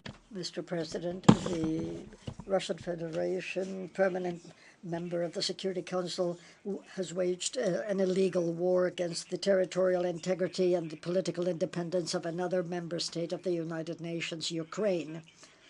The outcome of today's vote clearly shows that the conduct of Russia is incompatible with its status as member of the Human Rights Council, a member state which has waged illegal war against a sovereign nation and has committed widespread violations and systematic ones of humanitarian law. Clearly, the procedure of suspension is for such a case. We must defend the fundamental principles of the UN Charter, respect for fundamental human rights, the dignity and the value of the human person, justice and international law. Russia committed to uphold the highest standards of human rights. Russia's unprovoked and premeditated war against its neighbor and our friend, Ukraine, clearly demonstrate its contempt for these commitments. The situation in Ukraine has laid bare the Russian military's most vicious disregard for human life as it launched hundreds of missiles on residential areas, killing thousands of innocent civilians, bombed hospitals and maternity wards, and targeted civilian infrastructure that has deprived thousands of access to basic needs. None of these facts are in dispute. Russia has invaded Ukraine, which existed for many years under the rule of the Russian Empire, the Soviet Union. This terrible example of the empire striking back can only be seen as an example of modern-day colonialism. Yesterday's update on the human rights situation in Ukraine by the Human Rights Monitoring Mission in Ukraine recorded 3,776 civilian casualties, including 1,563 killed. Let me repeat, 1,563. These are not simply numbers. They are innocent lives that have been taken for no other reason than President Putin's desire for power. We all know that the full reckoning of these crimes is yet to happen. The war Russia is waging is having a deliberately disproportionate impact on the most vulnerable, the disabled, women, children, the sick, the poor, the elderly. There is no shortage of destruction and carnage the Russian army has exerted. We have now all seen the horrific images from the towns of Bucha and Irpin of women subjugated to sexual violence, of civilians targeted and killed. As both the UN Secretary General and High Commissioner for Human Rights have noted, these acts amount to possible war crimes, grave breaches of international humanitarian law, and serious violations of international human rights law. In an attempt to subjugate Ukraine by unleashing hideous violence on its people, Russia has made it impossible to remain indifferent. We cannot turn away from the horrors we have witnessed. How can we remain silent? As our dear colleague from Kenya said yesterday, if we are truly committed to never again, we must act early and decisively in the face of clear evidence. The international community has sent a strong message to Russia with this vote today. The Russian Federation cannot and will not continue to commit gross and systemic violations of human rights, violating the very foundation of this institution, and at the same time remain a member of the Human Rights Council. Withdrawal does not negate suspension. The result of today's vote is clear. Evil must not prevail. To our colleagues that have supported us in this effort, I thank you. To the Ukrainian people, I say, your courage and bravery are not in vain. Ukraine will prevail. Justice will prevail. Thank you. Je vous remercie. I thank the distinguished representative of Canada. I now give the floor to the distinguished representative of Japan. Mr. President, the 11th Emergency Special Session of the General Assembly has adopted the resolution A/ES-11/L4 by a 2/3 majority of the member states present and voting. Japan co-sponsored this resolution, appalled by the recent revelation of atrocities against innocent civilians resulting from Russia's unprovoked and unlawful aggression against Ukraine. It is utterly inappropriate that a member state that caused such a dire calamity remains in the Human Rights Council. The mass killing of innocent civilians is a grave breach of international humanitarian law. It is deeply disappointing that we have to act in this way, but this is the inevitable consequence of Russia's choice. This is not a result of geostrategic rivalry, as some member states try to portray the situation. We will continue to work together with the international community to stop the tragedy in Ukraine and uphold the integrity of the United Nations. I thank you, Mr. President. I thank the distinguished representative of Japan. I now give the floor to the distinguished representative of Australia. Thank you, Mr. President and colleagues. Well, once again, we find ourselves meeting at short notice to discuss the invasion of Ukraine.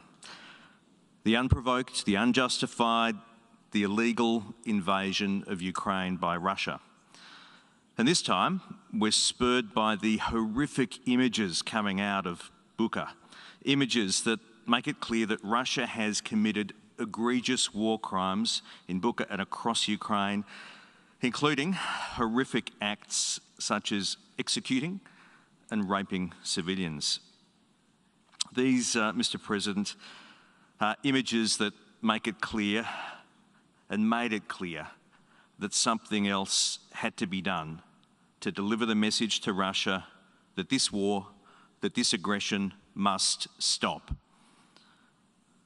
Australia has voted in support of this resolution with so many other member states because being a voting member of the Human Rights Council is not consistent with invading a country and slaughtering its civilians. These are two things that we know have happened. And apart from Russia, there is no country suggesting that there hasn't been an invasion. And apart from Russia, there is no country suggesting that there has not been slaughter. In fact, this has been confirmed in the Security Council by the UN personnel delivering humanitarian assistance on the ground and by the many officials and member states who visited the region. Terrible things have happened. And the cause of these terrible things is Russia's invasion and actions within Ukraine. As such, it was appropriate that Russia be suspended in real time from the Human Rights Council until it withdrew its forces. Now, Mr. President, some argued that we should wait until the various investigative processes and inquiries have been undertaken. Those processes will, of course, determine who specifically is responsible for what actions in this senseless war, and they will be held accountable for those actions, and the processes will appropriately take the time that they need. But that's not what suspending Russia from the Human Rights Council is about. This was about making it clear that being a voting member of the Human Rights Council is not consistent with Russia's actions. Russia's gross and systematic violations of human rights made a mockery of its membership of the Human Rights Council. And we didn't have the luxury of time to send a message. How many more civilians will be killed if we take our time in these matters? Mr. President, Russia needs to hear this message now and understand that its actions have consequences. If Russia can't behave like a responsible voting member of the Human Rights Council, then it should not be entrusted with that privilege. Mr. President, once again, we call on Russia to stop, end this war, end this aggression, end this suffering. Mr. President, let me again reiterate Australia's strong support for Ukraine's sovereignty and Australia's strong support for Ukraine's territorial integrity. Thank you. I thank the distinguished representative of Australia. I now give the floor to the distinguished representative of Portugal. Mr. President, Portugal aligns itself with the statement just delivered by the European Union. A few additional remarks in our national capacity. We reiterate our condemnation of the aggression by the Russian Federation against Ukraine in violation of international law, including the United Nations Charter. Russian military forces must immediately cease hostilities and withdraw from the territory of Ukraine. We remain in full solidarity with Ukraine and reaffirm our unwavering support to her sovereignty, territorial integrity, and independence. Mr. President, the indiscriminate attacks on Ukraine's population and civilian infrastructure, including on schools and hospitals, must stop. We therefore call on the Russian Federation to cease any violations under international humanitarian law and international human rights law. The images of civilians killed in the Ukrainian town of Bucha have shocked us all, reminding us of the need of any serious violations of international law to be fully investigated and its perpetrators brought to justice. In this regard, we reaffirm our support to the Independent International Commission on Inquiry on the Ukraine established by the Human Rights Council, which must be able to carry out its work to the fullest. Mr. President, membership of the Human Rights Council entails important responsibilities and shall remain open to all member states of the United Nations. Its members must strictly uphold and adhere to the highest standards in the promotion and protection of all human rights for all. Furthermore, General Assembly Resolution 60/251, establishing the Human Rights Council, foresees the suspension of members that commit gross and systematic violations of human rights. Therefore, in light of the events in the context of the aggression against Ukraine, in Bucha and other cities, we welcome and deem fully justified that this Assembly decided today to adopt a resolution which we co-sponsored, suspending the rights of membership in the Human Rights Council of the Russian Federation. We expect this decision to contribute to prevent and discourage more human rights violations. Mr. President, we conclude like we started by calling for an immediate cessation of the hostilities. As emphasized last Tuesday by the Secretary General, the war in Ukraine must stop now.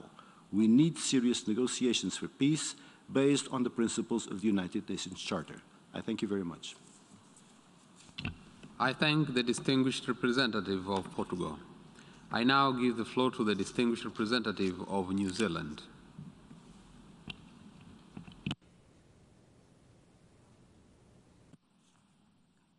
Kia New Zealand welcomes the adoption of the resolution, Suspension of the Rights of Membership of the Russian Federation in the Human Rights Council.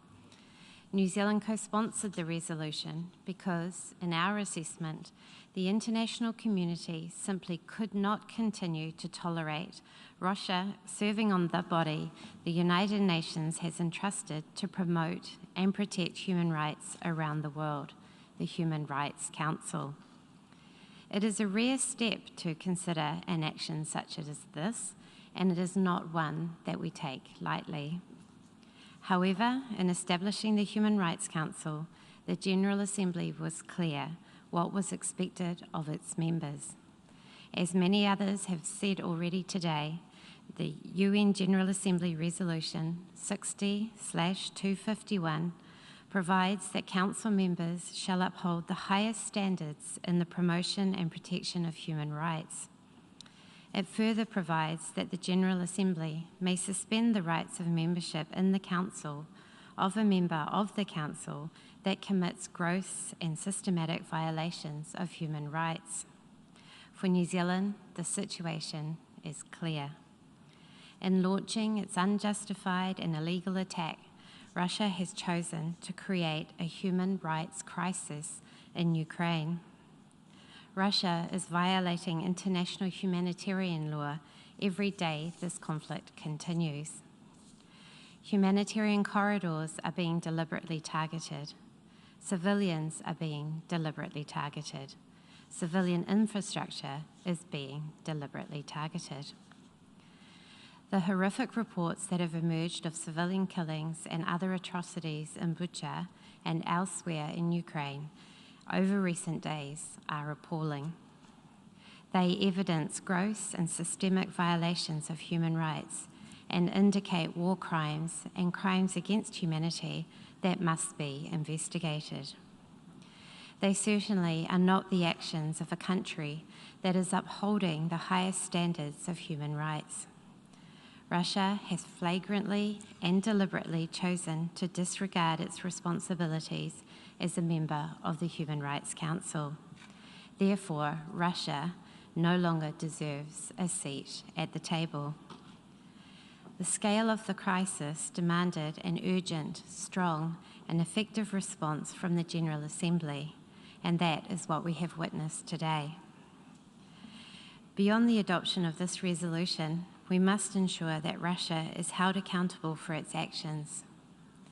Concerned over possible war crimes and crimes against humanity being committed by Russia, New Zealand, along with 41 other countries, has already referred atrocities in Ukraine to the International Criminal Court. We continue to support prosecutors in their investigations into all international crimes committed in Ukraine. Finally, allow me to convey that the thoughts of New Zealanders are with the people of Ukraine. No country or people should ever be subjected to the horrors that the people of Ukraine are facing. We stand united with Ukraine. We stand united in the upholding of the integrity of the UN Charter and the credibility of the Human Rights Council. Thank you. I thank the distinguished representative of New Zealand. I now give the floor to the distinguished representative of Botswana.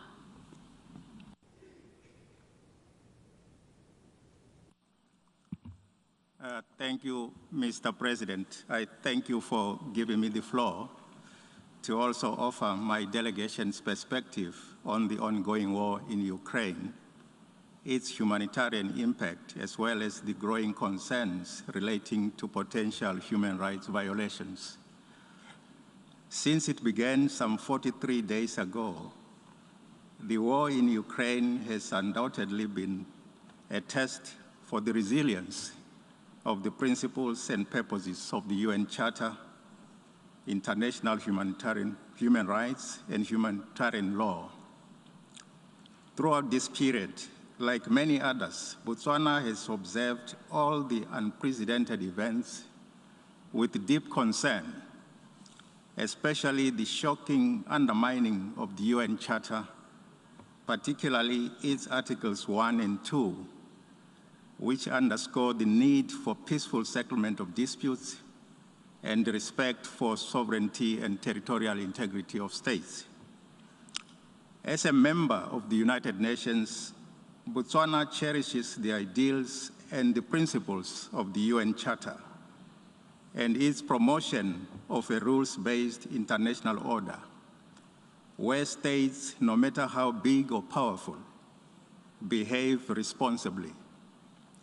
This 76-year order has gone a long way in guaranteeing peace and security for many states. Mr. President, we are concerned by the humanitarian toll of this war, which has occurred in the form of internal and external displacement, as well as attacks on civilians and the destruction of civilian infrastructure. In this vein, we wish to condemn all these attacks and all manner of violations of international humanitarian law. While we are appalled by the humanitarian catastrophe, we are also heartened by the generosity and the kindness of the neighboring and other states that have welcomed millions of refugees fleeing Ukraine. Humanitarian activities of the UN system on the ground also deserve to be lauded. Mr. President, my delegation is similarly dismayed by the horrifying images of civilians killed in Bucha. We therefore join calls for an independent investigation that will result in full accountability on the part of those responsible. In that regard, we welcome the active involvement of the Human Rights Council in monitoring the human rights situation pertaining to the war in Ukraine and establishing an independent international commission of inquiry to investigate all alleged violations and abuse of human rights and violations of international humanitarian law and related crimes. Botswana supports the Commission of Inquiry and the Council's advisory role, as well as the work of the United Nations High Commissioner for Human Rights and the Human Rights Monitoring Mission in Ukraine. We are confident that there will be an objective appraisal of the situation of human rights emanating from the war in Ukraine, and that the Human Rights Council will act and advise the General Assembly accordingly in a way that will protect the integrity of the United Nations system. Mr. President, in conclusion, my delegation remains hopeful that our actions as the United Nations family will be directed towards encouraging ongoing dialogue, and that a peaceful resolution will be reached at the earliest possible time in order to prevent further loss of lives, continuous humanitarian disaster, and to avoid heightened threats to international peace and security, food security, and harm to the global economy. I thank you, Mr. President. I thank the distinguished representative of Botswana. I now give the floor to the distinguished representative of Romania. Mr. President, Romania fully aligns itself with the European Union statement that wishes to further raise the following points. We are now at the end of the 6th week of the unjustified and unprovoked military aggression of the Russian Federation against Ukraine. Since the launching of the aggression on 24th February, reports on the systematic violation of human rights have been piling up. We have seen day after day more tragic loss of life, immense human suffering, and witnessed relentless destruction of cities, towns, and villages of Ukraine, the shelling of hospitals, maternities, schools, apartment buildings, and shelters. These amount to systematic, severe, and blatant violations of the international law, the international humanitarian law, and of the international commitments undertaken by the Russian Federation. At an urgent debate on March 4th, the Human Rights Council adopted a resolution expressing grave concern at the ongoing human rights and humanitarian crisis in Ukraine, particularly at the reports of violations and abuses of human rights and violations of international humanitarian law by the Russian Federation, including gross and systematic violations and abuses of human rights. Ever since, UN and international leaders have condemned Russia's action in the strongest terms. On March 22nd, UN Secretary General Antonio Guterres called out Russia's, and I quote, systematic bombardments that terrorize civilians, including the shelling of hospitals, schools, apartment buildings, and shelters, appealing for an end to the absurd war as, again, I quote, continuing the war in Ukraine is morally unacceptable, politically indefensible, and militarily nonsensical, end of quotation. Last week, the war received profoundly troubling reports of horrifying violence against civilian men, women, and children in Bucha, Irpin, and Hostomel near Kiev, and in other parts of Ukraine. The images and reports suggest that such acts were not of a rogue soldier or two, but are part of a deeply disturbing pattern. They raise serious questions about grave and systematic breaches of international humanitarian law and violations of international human rights law. Romania condemns in the strongest possible terms the reported atrocities committed by the Russian armed forces in a number of occupied Ukrainian towns now liberated, as well as the military aggression against Ukraine. The Russian authorities are responsible for these atrocities committed while they had effective control of the area, as these are subject to the international law of occupation. Perpetrators must be held accountable. Mr. President, as foreseen in the UN General Assembly Resolution 60/251, all member states of the Human Rights Council must uphold the highest standards of the promotion and protection of human rights. The brutal, unjustified, and unprovoked Russian military aggression against Ukraine, including the violations and abuses of human rights, international humanitarian law, and the purposes and principles contained in the Charter of the United Nations, clearly demonstrate that the Russian Federation has systematically violated its commitments made when elected as a member of the Human Rights Council, and therefore does not any longer belong to this community whose main mission is to defend and protect human rights and fundamental freedoms. I thank you. I thank the distinguished representative of Romania. I now give the floor to the distinguished representative of Austria.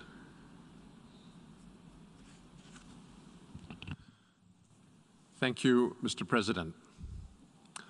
Austria aligns itself with the statement of the European Union. For the third time since February 24, the General Assembly gathers in this hall on the war in Ukraine.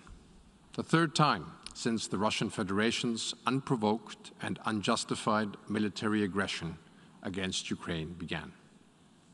We gather here again because after 6 weeks, even after the most urgent calls by the international community, the violations of the United Nations Charter committed by the Russian Federation continue.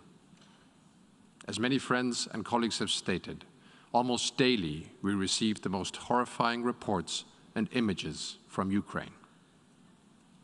It is vital for the relevance of the United Nations, for the legitimacy of our organization, that the General Assembly, the organ in the UN where we are equally represented, all member states, that this organ lives up to its charter responsibilities and acts. Colleagues, for Austria, the UN is the paramount global forum for dialogue, where we address challenges and crises and opportunities in discussion with like-minded delegations and also with those that have different positions, values, and opinions. That's good. And this also holds true for the Human Rights Council. At the same time, however, we are convinced that we must collectively take a firm and principled stand in reaction to blatant violations of international law, violations of the UN Charter.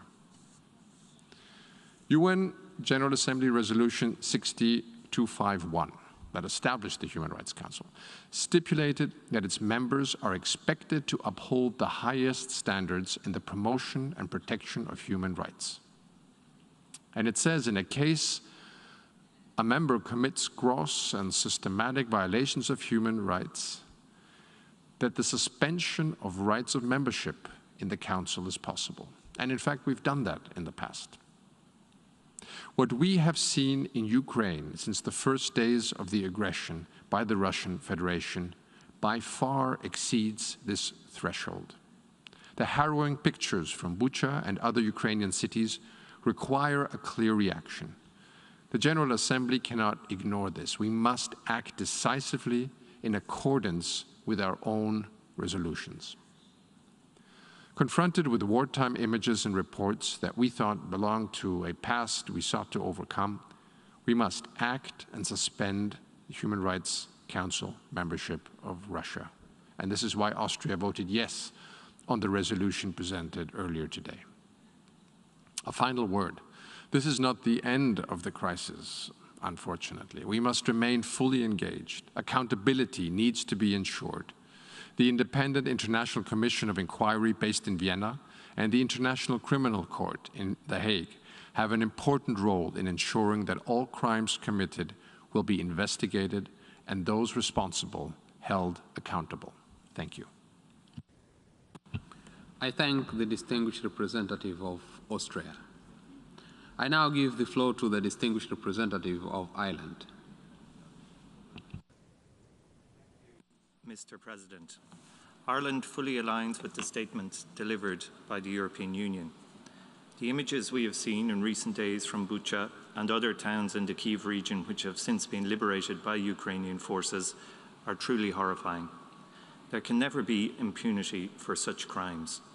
Our thoughts, first and foremost, must be with the families of those killed. Their pain at the loss of their loved ones in such an unspeakable manner is almost unimaginable. President, Russian aggression constitutes a flagrant violation of the UN Charter. Russian authorities are responsible for these atrocities, committed while they had effective control of the area. They are therefore subject to the international law of occupation. As a member state of the Human Rights Council, the Russian Federation should uphold the highest standards in the promotion and protection of human rights. Russia's brutal and unlawful actions in Ukraine have clearly made a mockery of that responsibility, and they severely undermine the integrity of the Human Rights Council. It is unacceptable that the Russian Federation should continue to sit on the Human Rights Council while reports of gross and systematic violations of human rights continue to emerge, illustrating the most serious violations of the same fundamental rights which the Council is responsible for promoting and protecting. The 2006 resolution establishing the Human Rights Council foresees suspension of members of the Council that commit gross and systematic violations of human rights. We welcome, therefore, that the General Assembly has decided to suspend the Russian Federation from the Human Rights Council. We must ensure accountability and justice for the victims and for the survivors of this war. We cannot suspend our humanity in the face of such atrocities. Thank you. I thank the distinguished representative of Ireland. I now give the floor to the distinguished representative of Israel. Thank you. Thank you, Mr. President. The images and testimony from earlier this week in Ukraine were horrific. Israel condemns the Russian invasion into Ukraine and the serious escalation. There is no justification for violating Ukrainian sovereignty and killing innocent civilians. We utterly condemn these actions. In this context, Israel chose to vote yes on the resolution adopted today. However, this vote should not be taken as a tacit approval of the Human Rights Council. For too long, this council has lacked credibility. For too long, it has discriminated against one state, the only Jewish state. The Human Rights Council is the clearest example of bias and discrimination in the UN system. The Council has passed more resolutions targeting Israel than those on Syria, Iran, and North Korea combined. Israel is the only country with a standing agenda item, item 7, ensuring that Israel is singled out at every meeting. The latest Commission of Inquiry against Israel, established in May 2021 without mentioning Hamas, whose goal is to investigate and denounce Israel in perpetuity of defending itself, is further example of the absurdity and deeply flawed nature of the Council. Mr. President, in 2006, member states of this Assembly were hoping to replace the UN Commission on Human Rights with something better. In the eyes of Israel, they failed.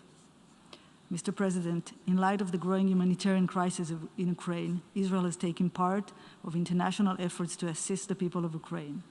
We hope that it's for the safety of all civilians and for a peaceful resolution of the conflict. I thank you. I thank the distinguished representative of Israel. I now give the floor to the distinguished representative of Myanmar.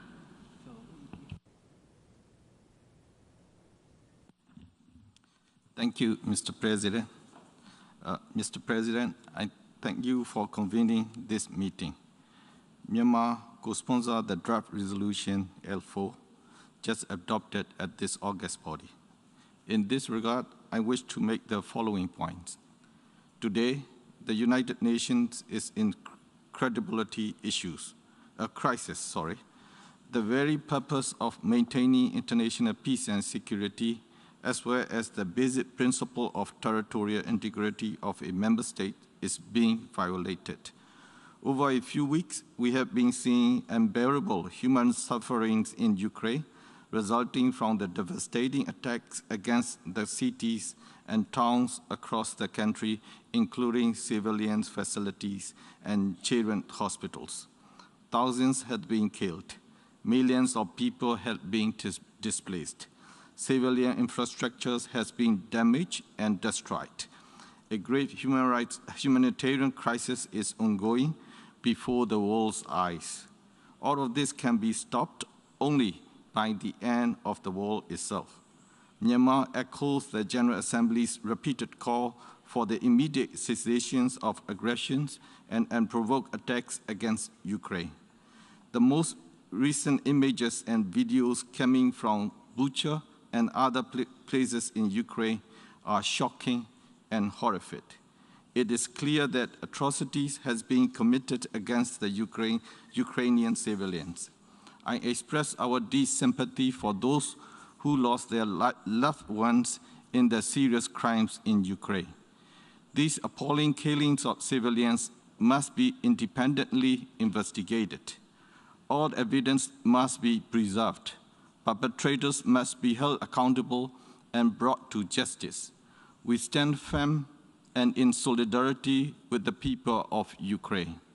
Mr. President, the images of Bucha are particularly relatable to the people of Myanmar, who have been experiencing atrocious massacre after massacre and atrocities committed by the illegal military junta against its own people.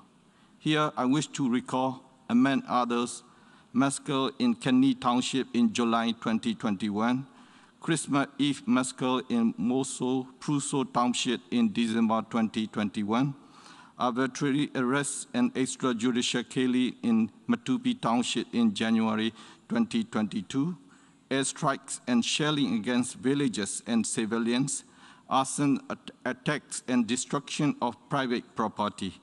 UN investigators and other experts have also concluded that these crimes can be amounted to war crimes and crimes against humanity. The military junta's brutal attacks against Myanmar people still continue and abated. Attacking on civilians, including hospitals, children's facilities, and children is not acceptable to us. I am sure it is not acceptable to everyone. Allow me to share with you the horrific, inhumane act against innocent children by the terrorist military in Myanmar recently. It is learned that on 5th April 2022, the military troops forcibly entered into a preschool in Along Township in Yangon region, Myanmar. They made all children and teachers to kneel down by aiming guns towards them and asked for a 4-year-old boy called Bong Tan Nguyen, whose parents are in the wanted list of the military for engaging democracy movement and anti-military movement and supporting People's Defense Forces. The boy was crying and shaking with fear when the soldiers took him for using him a hostage. This incident happened in front of very young children. This act of brutality should not be acceptable to everyone. An immediate and decisive action of the international community is needed in a timely manner. Mr. President, We know from our own experience that perpetrators do not stop when they know they will face no accountability. They are just emboldened and move to different victims. Recent history tells us that justice takes time. In some cases, justice is delayed or even stopped. As a result, the world is on the verge of normalizing targeted killings of civilians as a mere inevitability of an end conflict. The result will be a dangerous age of impunity for everyone. That would not be confined only to the Ukrainian people. It could happen to anyone, anywhere. We must not let that happen. People responsible for atrocity crimes, regardless of who they are, must be held accountable through available justice mechanisms, including International Criminal Code. We urge member states to support efforts to that end. We, the people, can rely only on strict adhering to the rule of law, international laws, international conventions, when we are facing horrific situations under which authoritarians who abuse their power and weapons. Therefore, I wish to recall what the UN Charter begins with. I quote, "We, the peoples of the United Nations, determine to unite our strength to maintain international peace and security and to ensure, by the acceptance of principles and the institution of methods, that end force shall not be used save in the common interest," and end quote. As such, we supported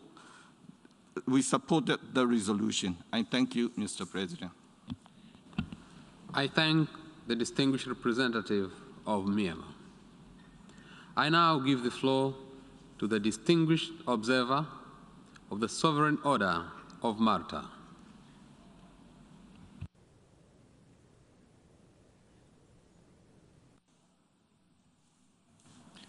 Mr. President, distinguished colleagues, the Sovereign Order of Malta renews its call for the peaceful resolution of the current conflict in Ukraine and calls on the international community to continue its efforts in seeking means and methodologies to cease hostilities and to protect the civilian population. We reiterate the call of others that diplomacy and negotiation must prevail over the use of arms in creating a lasting and sustainable peace, while protecting core freedoms protected by the UN Charter and in keeping with basic humanitarian rights. While we only speak for ourselves as an international humanitarian entity, we share the concerns and the anxieties of other international aid agencies, NGOs, and UN-sponsored organizations, that the continuation of hostilities continues to exacerbate a major humanitarian crisis and is impacting the lives, the welfare, and the right to peace and security of the entire 40 million population of Ukraine. Many human rights and aid bodies have issued statements drawing attention to the extent of that humanitarian crisis, both within Ukraine and along its borders. And we have all made a major contribution in alleviating the suffering of families, and especially children, whose lives are forever changed by the consequences of this war. The Human Rights Council is responsible for strengthening the promotion and protection of human rights around the globe and for addressing situations of human rights violations and making recommendations on them. Last year, it permitted 900 interventions from permanent observers, NGOs, and civil societies in its deliberations, many of those contributions focusing on issues that have been highlighted by the situation in Ukraine, including human trafficking, the care and welfare of refugees and international displaced civilian populations, and the plights of migrants who have nowhere to go and who end up being unwanted and exposed to abuse. Just take a step back and let us remind ourselves that a record 82 million innocent civilians have in recent years been uprooted by crisis, while some 41 million people in 43 countries are on the brink of famine. Wars and political conflicts extending throughout the world are lasting longer and are becoming more complex, while the innocent are the victims and are the ones who pay the heaviest price. Mr. President, we urge our distinguished colleagues, while deciding on weighty and consequential matters in this resolution, not to forget the raison d'être of this august body, ensuring a peaceful and secure world. Yes, let us hear each other's voices, but at the same time, let not our voices drown out the call for peace and security, heard in the anguished tones and cries of ordinary people, homeless, injured, and suffering, desperate to return to ordinary lives within the secure sovereignty of their own borders. Thank you for your attention. I thank the distinguished observer of the Sovereign Order of Malta. I now give the floor to the distinguished observer of the International Institute for Democracy and Electoral Assistance. Thank you, Mr. President. Excellencies, we all know that since the start of its war of aggression against Ukraine, the Russian Federation has systematically targeted civilian sites like hospitals, schools, shelters, and residential areas. In the last days, several independent sources have confirmed the occurrence of unspeakable atrocities committed by the Russian Federation in the areas of Ukrainian territory under its control. These atrocities include acts of rape, torture, murder, summary executions, and deliberate use of cruelty against civilian victims. What has been discovered in Bucha may be hardly the worst of what has happened and is still happening in areas that remain under Russia's control. Such actions are gross violations of international humanitarian law and human rights abuses for which perpetrators should be held accountable. Moreover, the horrific nature of these crimes fully justifies the request of suspension of the rights of membership in the Human Rights Council of the Russian Federation. What is at stake in Ukraine is the basic principles that make possible peaceful coexistence in the world. That includes the full range of human rights that nearly every country in this chamber has committed itself to protect, as well as the principles of democracy, which are the best guarantee of global peace and which international idea upholds as universal aspirations. Let's say this very clearly. In the unwavering refusal by the government and the people of Ukraine to succumb to the aggression waged by the Russian Federation, we are seeing their determination to preserve their sovereignty and self-determination, but also their decision to defend their democracy against the onslaughts of an authoritarian system that offers them no more than a return to a dark past. This is a struggle that is playing out before all of us. It is not a battle to protect Western values, but basic principles of civilization that mark a pinnacle of the human adventure. We shall never fail to notice that the voices that say that human rights and liberal democracy are no more than Western concepts are always those of highly repressive governments, like the authoritarian regime that in Russia does not even allow its own citizens to use the term war to describe what it has unleashed in Ukraine. We never hear dissidents or prisoners of conscience or harassed journalists who are as part of the same culture as the governments that persecutes them, resorting to the same brand of cheap relativism.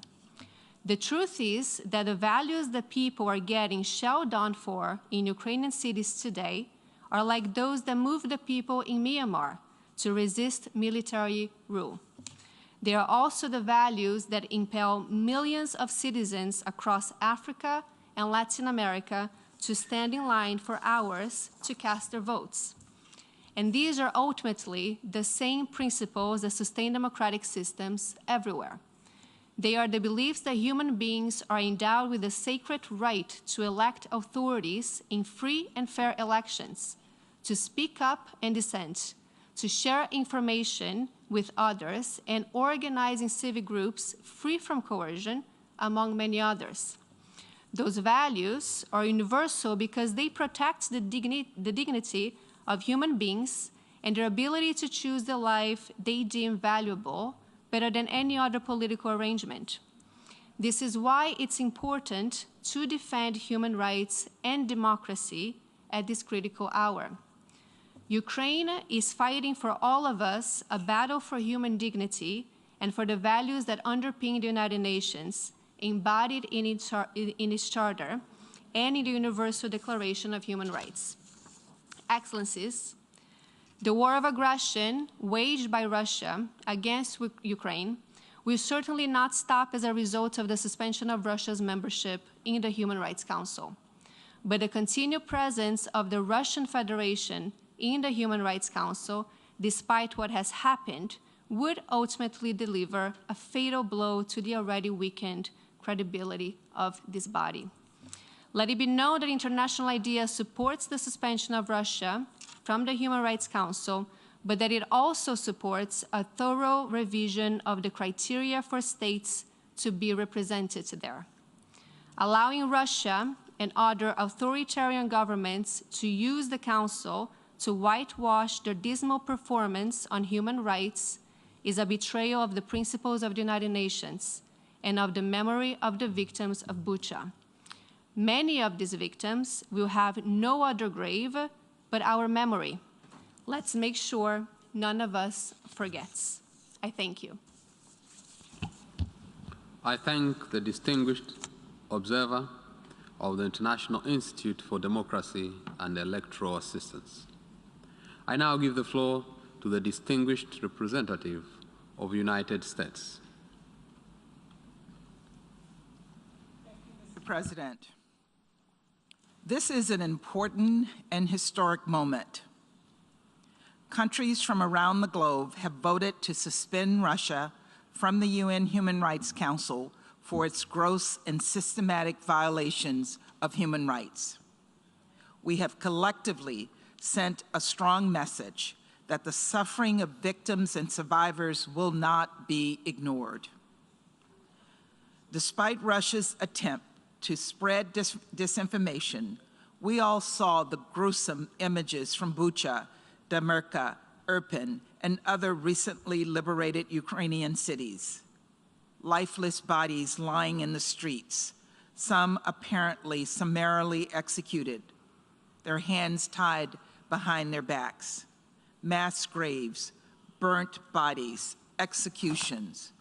We've seen credible reports of landmines and booby traps left behind by Putin's forces to injure even more civilians after Russia failed in its objectives and withdrew. I shudder to think what we will find in other towns across Ukraine, as President Zelensky ominously warned us in the Security Council in the weeks ahead. Yesterday, I saw a photo taken by an AP photojournalist in Kyiv that has struck me in particular. It's of a 6-year-old boy standing in a garden next to his mother's grave. It struck me that because one day Ukraine's infrastructure will be rebuilt and the rubble will be cleared, but there will be no way to rebuild the lives that Russia has destroyed. We cannot bring back those who have perished. Ukrainian mothers, fathers, sons, daughters. When I was in Moldova and Romania just a few days ago, I personally met with women and children who shared heartbreaking stories of Russia's violence. They spoke about losing relatives and loved ones, of fleeing the only home they had ever known. Despite everything that they had been through, they were determined to carry on and to return home to a peaceful Ukraine.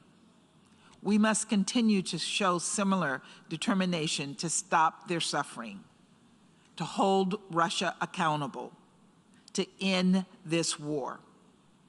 After all, this is not only about accountability for Russia, it's about standing with the people of Ukraine, and it's about the credibility of the UN.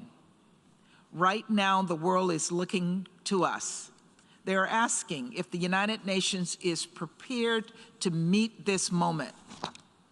They're wondering if we are a platform for propaganda and a safe haven for human rights abusers, or if we are prepared to live up to our highest ideals enshrined in the UN Charter. Today, the international community took one collective step in the right direction. We ensured a persistent and egregious human rights violator will not be allowed to occupy a position of leadership on human rights at the UN. Let us continue to hold Russia accountable for this unprovoked, unjust, unconscionable war, and to do everything in our power to stand with the people of Ukraine. Thank you, Mr. President. I thank the distinguished representative of the United States. We have heard the last speaker for this item. In accordance with the terms of operative paragraph 3 of the resolution adopted during our morning meeting, the 11th emergency special session of the General Assembly is temporarily adjourned.